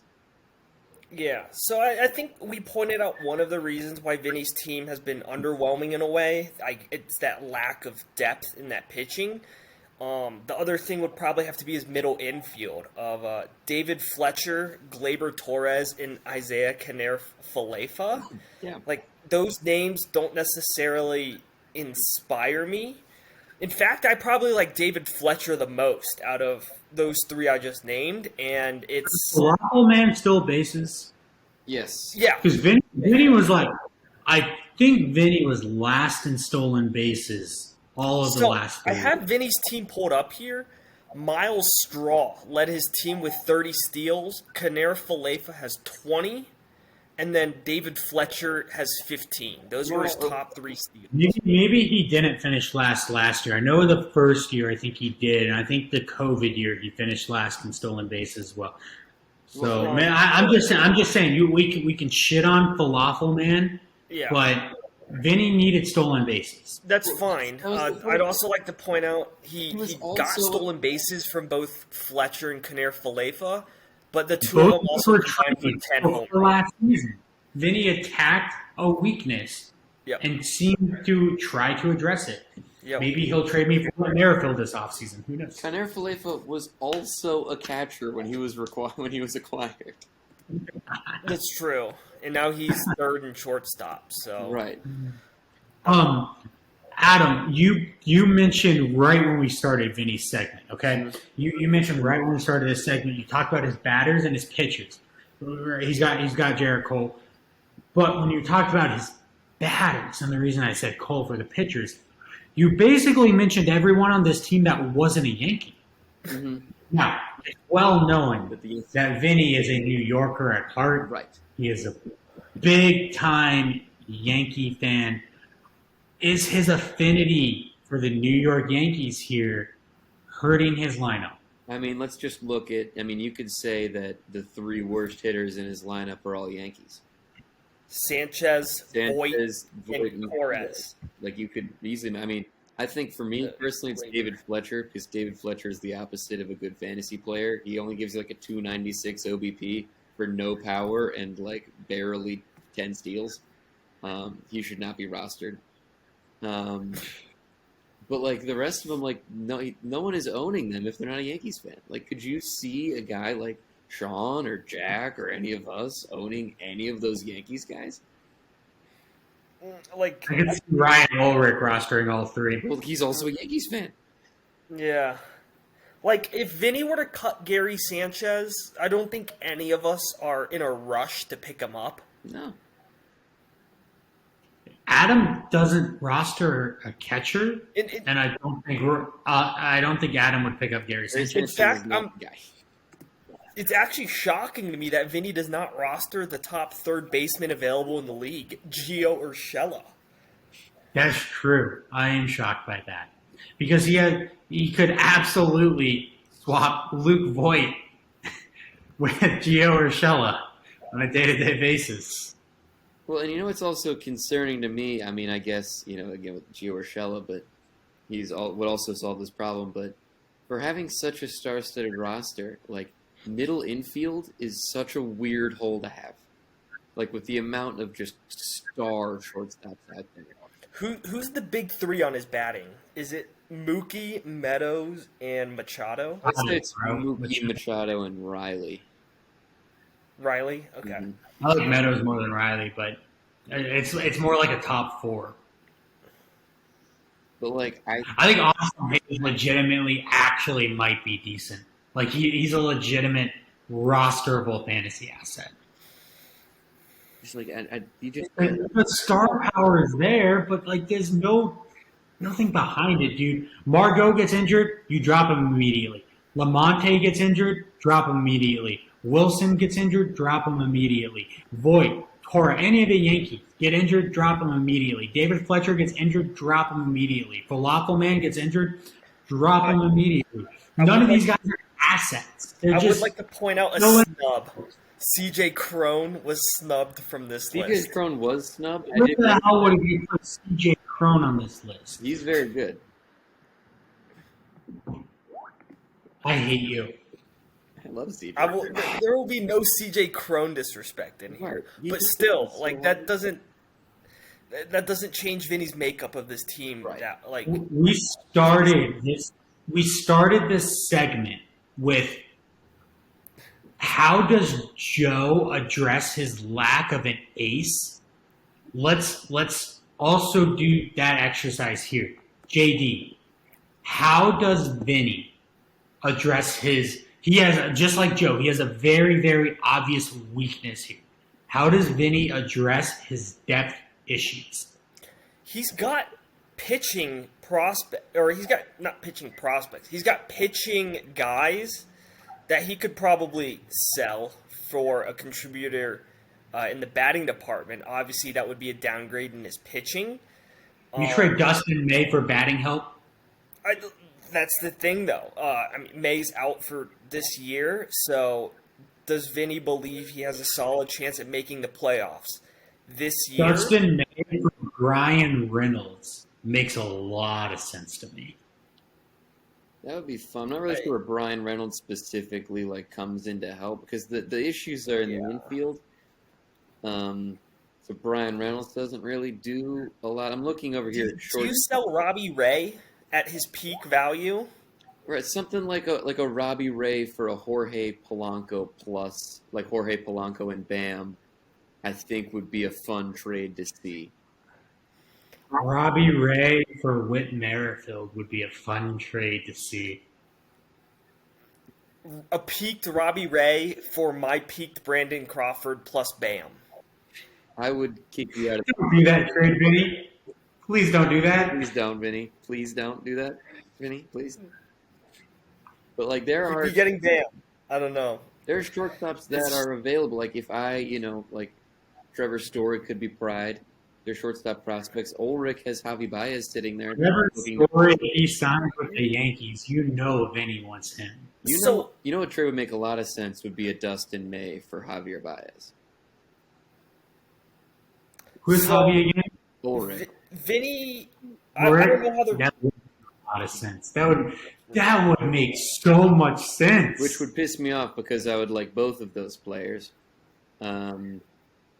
But I would rather negotiate Dustin May with Ulrich, I think, than You don't even need Bammer prospects. That's a straight up swap. that trade could happen. Wow.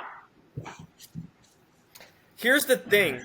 Vinny probably has 2 of the top 20-ish dynasty assets on this team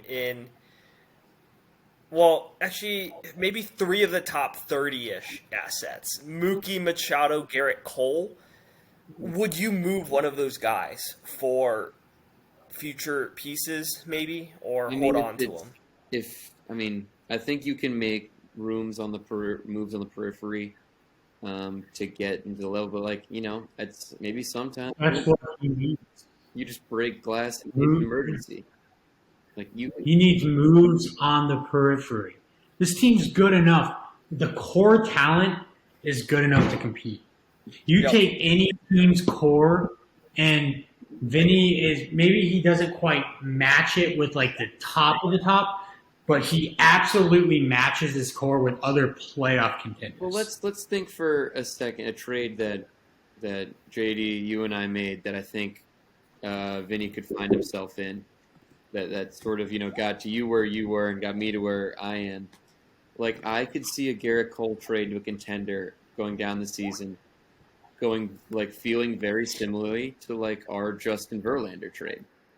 Yep. Where like you picked up an ace that put you over the top for a championship, and I got the core of my team. I mean, Kyle Tucker, Brandon Woodruff, and Luis Severino are all guys that have contributed to both to my team Yep. and through trades. Like at some point, like if there's a contender out there with young injured stars or prospects that they're not going to be able to get into their lineups because they're competing, and you can offer them a guy like Garrett Cole, a guy like Robbie Ray, like you have to take advantage of that as someone who's not competing.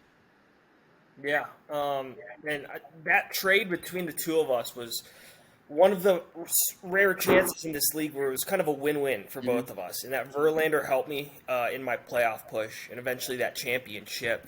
And you have got three guys that are still on your team, and you can kind of set and forget at least two of them in Tucker and Woodruff. Mm-hmm. And it pays off dividends for you now and in the next few years. So I could definitely see something like that for Vinny for this season. It can't be Cole, Machado, or Betts though. It just can't be. I mean, Yeah. I think It could be Robin Gray. Yeah. It could be Austin Riley. It could be I don't know if anyone wants anyone else. Plesac, even. I don't know if he gets maybe Castillo. Dustin May's the biggest floatable asset. Yeah. Okay, if you Injured. how about Austin Meadows, if you're Vinny, you guys trade Austin Meadows. I'm not enamored with Austin Meadows to begin with. I certainly would not be taking him off the table in any deal, especially if I'm a believer in Austin Meadows, so I would hold, but I can see if you have a trade out there that he's not 100% like not on the trade block, but if you have a good offer, you take it. So. Right. And I think someone, if it's one of us in this call or someone, like I think someone's going to overpay for Dustin May, and I think he shouldn't be on this team to start the year. Yeah, I'm with you. Actually, Dustin May, you said the trade earlier, dude. Dustin May for Javi Baez makes that has to happen. It needs to be spoken into existence. That is the perfect trade for both teams. Let's take a look here at Vinny's impact prospects, and then one guy who didn't make the list, even though he is my not dark horse, but actual favorite for Rookie of the Year for FTN purposes. So here on the left side, you'll see Christian Pache, Coy Jun Park, and Joey Bart. We talked about Joey Bart. I don't think we need to get into him that much. He's the favorite to be the opening day catcher for the San Francisco Giants after Buster Posey's retirement. But Christian Pache and Coy Jun Park. JD, you got some thoughts? So Hoyjun Park is actually a Pittsburgh Pirate and not a New York Yankee. The Yankees traded him. In this document. What? I got a lot wrong in this document. I know. Some updated information was provided to me. I think Hoyjun Park is like just a guy that was called up from the minors. He's probably mainly going to be in the minors. So Pache is a defensive first outfielder who I don't think he did horrible in his first stint with the Braves. Everyone, but JD, But that was 2020, yeah, which And is crazy that we didn't see him in last year he hit 2021. 111. Right. He cannot hit, and he wasn't fast enough either. Yeah, it just seems it's a defensive first prospect who is better in real life than in fantasy. He was definitely, I It's- think, the number one example of us being dumb when Bam first got introduced and we didn't know anything about prospects. So Christian Pache was a top 5 prospect during that first window when all we did was look at the MLB.com prospect rankings. We thought that was gospel, and none of us were really thinking, is this a fantasy profile or is this an MLB profile? And I think unfortunately that's a big whiff, and one that we all, I think, now would see coming. But unfortunately, or someone had to. So Pache's down in Atlanta, and he is splitting time. Well, he's not splitting time, but the Atlanta Braves have a bit of an outfield conundrum to solve over the next couple of years, as both top 100 prospects Christian Pache and Drew Waters come up through the system. You actually have a third top 100 outfielder for the Braves, Michael Harris. The best player of all of them. His ETA, I believe, is this upcoming year, if not next year. So those three guys, yes, I just mentioned, Pache, Waters, and who's the other? Michael Harris. Michael Harris. Actually, a good MLB. Michael Harris. Those three guys. The Braves would theoretically then have a bit of a log jam. Clearly, you guys know more about this subject than I do. How do you rank those three prospects within the context of FTN fantasy baseball going forward? I think I would go Michael Harris at the top. I think he hasn't proven that he can't hit yet. I'm not going to say he can't hit. He's not proven that he can't. And then I would go with Pache because he's going to play every day starting next year, just based on his defense alone. And in a good offense, if he can, he'll scrap together like a 70, 18, 70, and 15 season, and that'll be fine. He'll just accumulate stats. And Drew Waters is an absolute piece of garbage. He's so bad. No argument from me. I would agree with that ranking. Yeah, I would go with that ranking, and it's kind of odd that the one you ranked first is currently unowned in FTN. Right. I was going to say, I've not seen a Bambit on him, so all you owners out there, Michael Harris, commissioners love him. So those two alone, Bart and Pache, 67 BAM. Vinny would definitely like to see some returns on those two guys, which brings us to this third person. Drew, is this the one you were thinking of in Royce Lewis? Royce Lewis. So, Royce Lewis was a top 10 prospect when BAM was introduced. Yep. And then Royce Lewis didn't really play an entire minor league system because no one did because of COVID. Mm-hmm. Yep. Followed by Royce Lewis tearing his ACL and then not performing super well post ACL tear. Well, I don't think he has come off the ACL. He had the ACL this past year. I think is that what it is?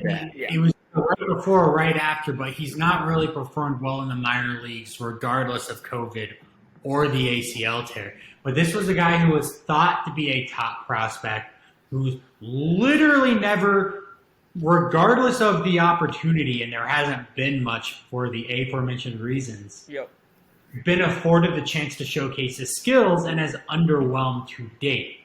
But there are apparently some scouts out there, and I've read from several websites, that still really believe in Royce Lewis, a middle infield prospect for the Minnesota Twins.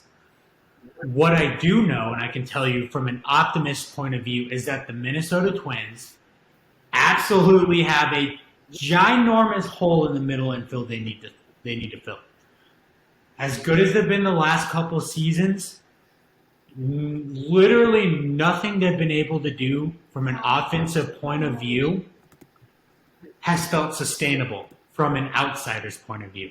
So they need some young guys to come up and prove that they can be a long-term answer, because Max Kepler and Jorge Polanco and some other guys out there don't exactly feel like really the stable, confident answer at the positions that they're currently at. So Royce Lewis will have an opportunity.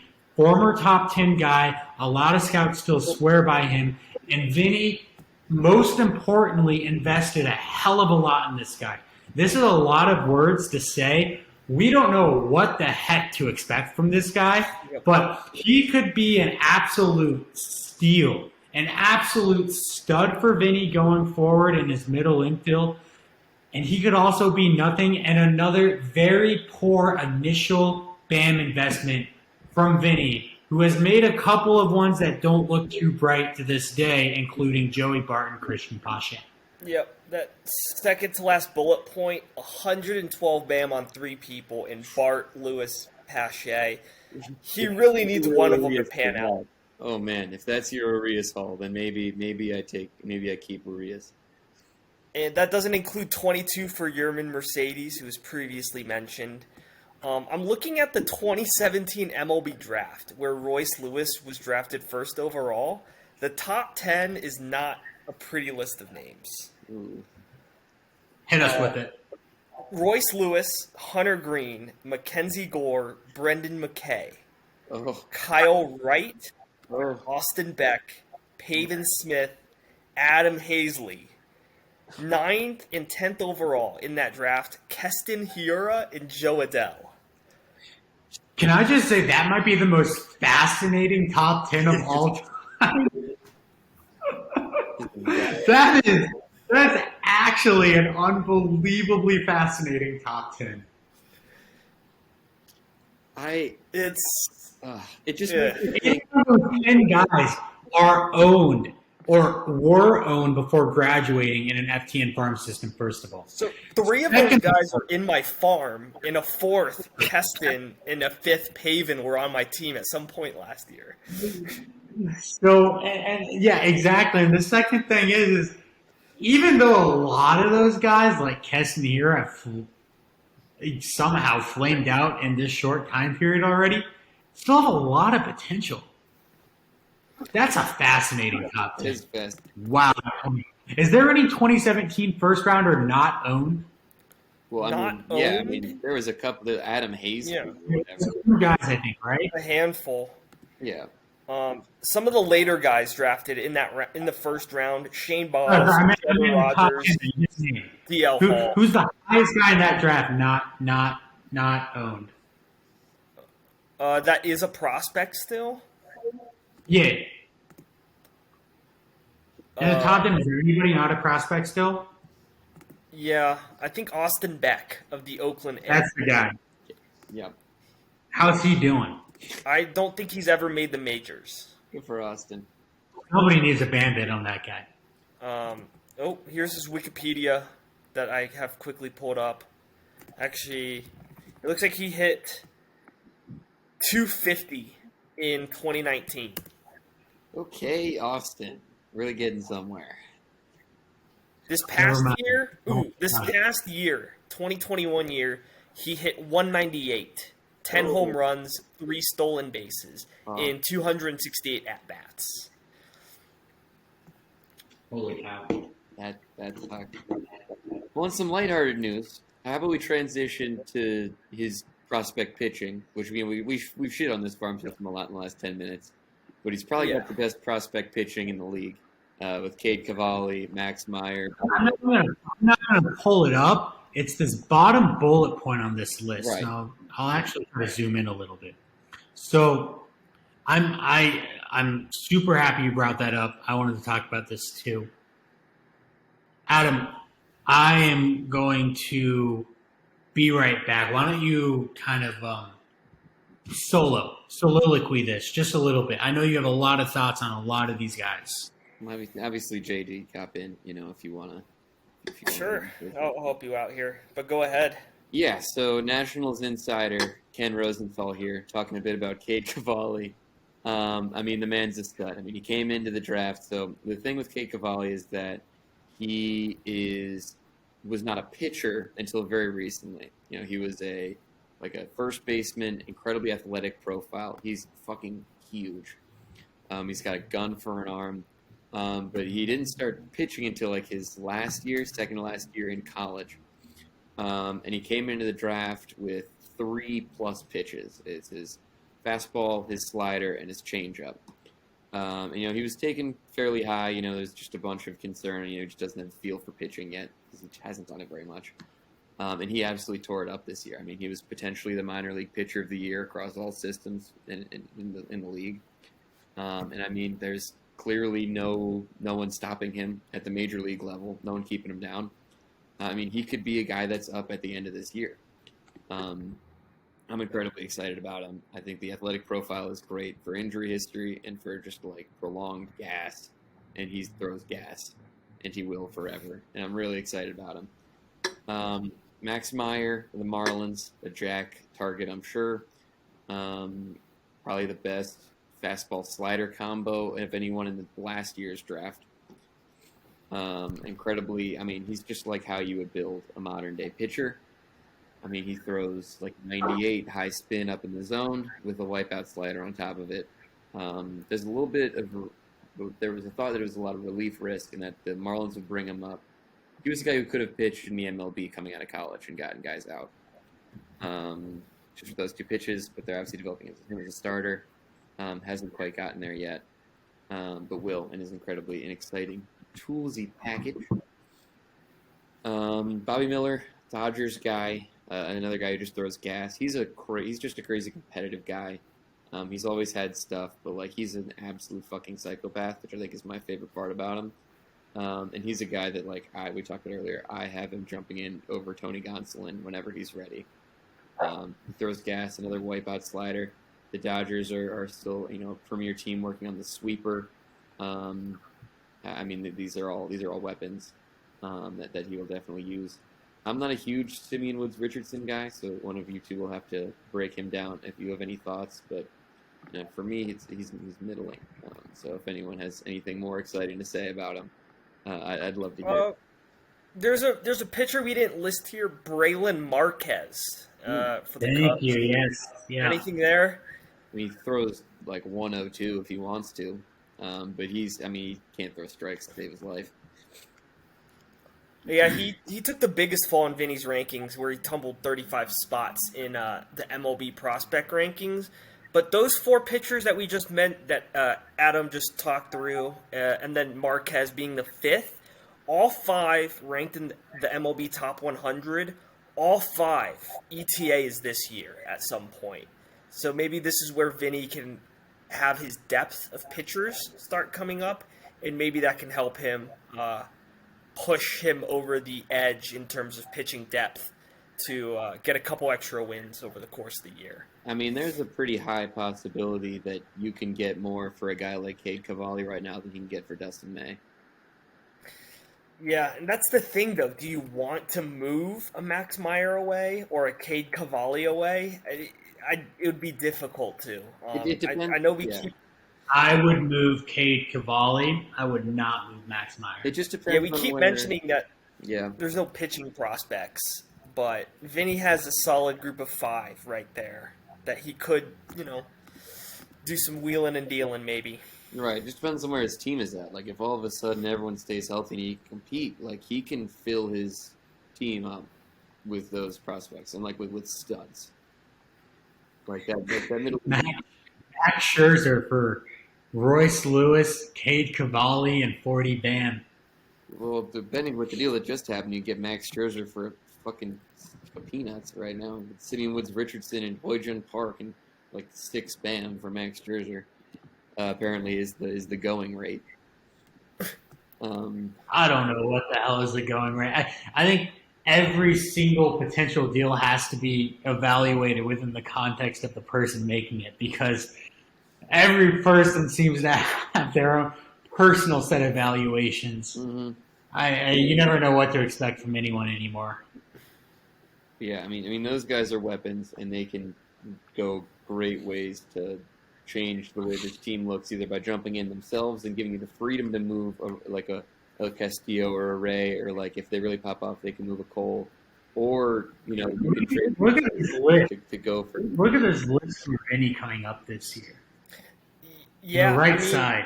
He's got 11 prospects in the top 100. 9 of them are on that list there to graduate this year. Whoever just got a call, was that Ulrich calling you? It was not. No, I He tried to call me a minute ago. no. So yeah, nine of his 11 are in the top 100 and will graduate by the end of 2022. It'll be interesting. You guys have thoughts on Jeter Downs? Jeter Downs sucks. Every Reds fan felt the same way. They were legitimately happy when he was traded to Boston. Here's something that's kind of fascinating. Vinny has the third least amount of BAM. Only Ryan and Jack have fewer. I actually would not have guessed that. He has 68 BAM. Yeah, that is. Is Vinny going? Is Vinny a buyer or a seller come the deadline? I mean, I think it depends. Hold. Yeah, he can't hold though, because then he still has holes, and if his prospects come up and don't pan out, then he has no assets and he's no BAM to get more. Yeah, that's the thing that's biting Vinny's butt here is a combined 41 BAM for Yerman Mercedes and Harry Ford. Those are two catchers. I look at the guys coming up this year. I see two legitimate fantasy assets, which is good. That's a good return. Two legitimate fantasy starters going forward, and you trade 60 BAM for one more. You get three guys. You add three more fantasy, like legit contributors to Vinny's roster. That's a legit team. I think he's a buyer. He's got to be a buyer. Got to be. Yeah, between Richardson, Lewis, and Cavalli this year, you get one. Sorry, Richardson, Lewis, Meyer, and Cavalli, you get one. Between everyone else, you get a second. And then you use your BAM and you get one more contributor down the stretch. Got to be a buyer. I can see it. All right, I actually have to go if you all want to wrap up. Yeah. We thought this would be the shorter of the two parts, and this blew past the length of the other one. All right, so that's it from all of us here for the last six teams to discuss on the season preview. So yeah, I mean, you guys watch this video, leave a comment for Drew to screenshot, make a post in the group me. It's off-season time, but it kept us occupied a bit to talk about, and it was a lot of fun. I enjoyed it thoroughly. And remember, we got all of you guys not named Max and Sean, all your interviews to do too, so everyone can get to know you and get your thoughts on baseball, MLB, the fantasy league, and everything. I know I've been in contact with more than half of you guys to be coordinating this and stuff. We'll get it done. We got about a month and a half of the off season left. No lockout withstanding. Of course, that may push in even later, but that gives us more time to do this. Yeah, like I said, though, we'll be in contact. We'll get those scheduled, and thanks to everyone for listening. I don't know what this is going to grow into. Probably won't grow into anything. It's a fantasy baseball podcast full of inside jokes that no one outside of the 12 of us would get. But as long as I get 12 views on every video, I'm living life. I'm loving it. So thanks a lot, guys, and we'll talk to you next time. Adios.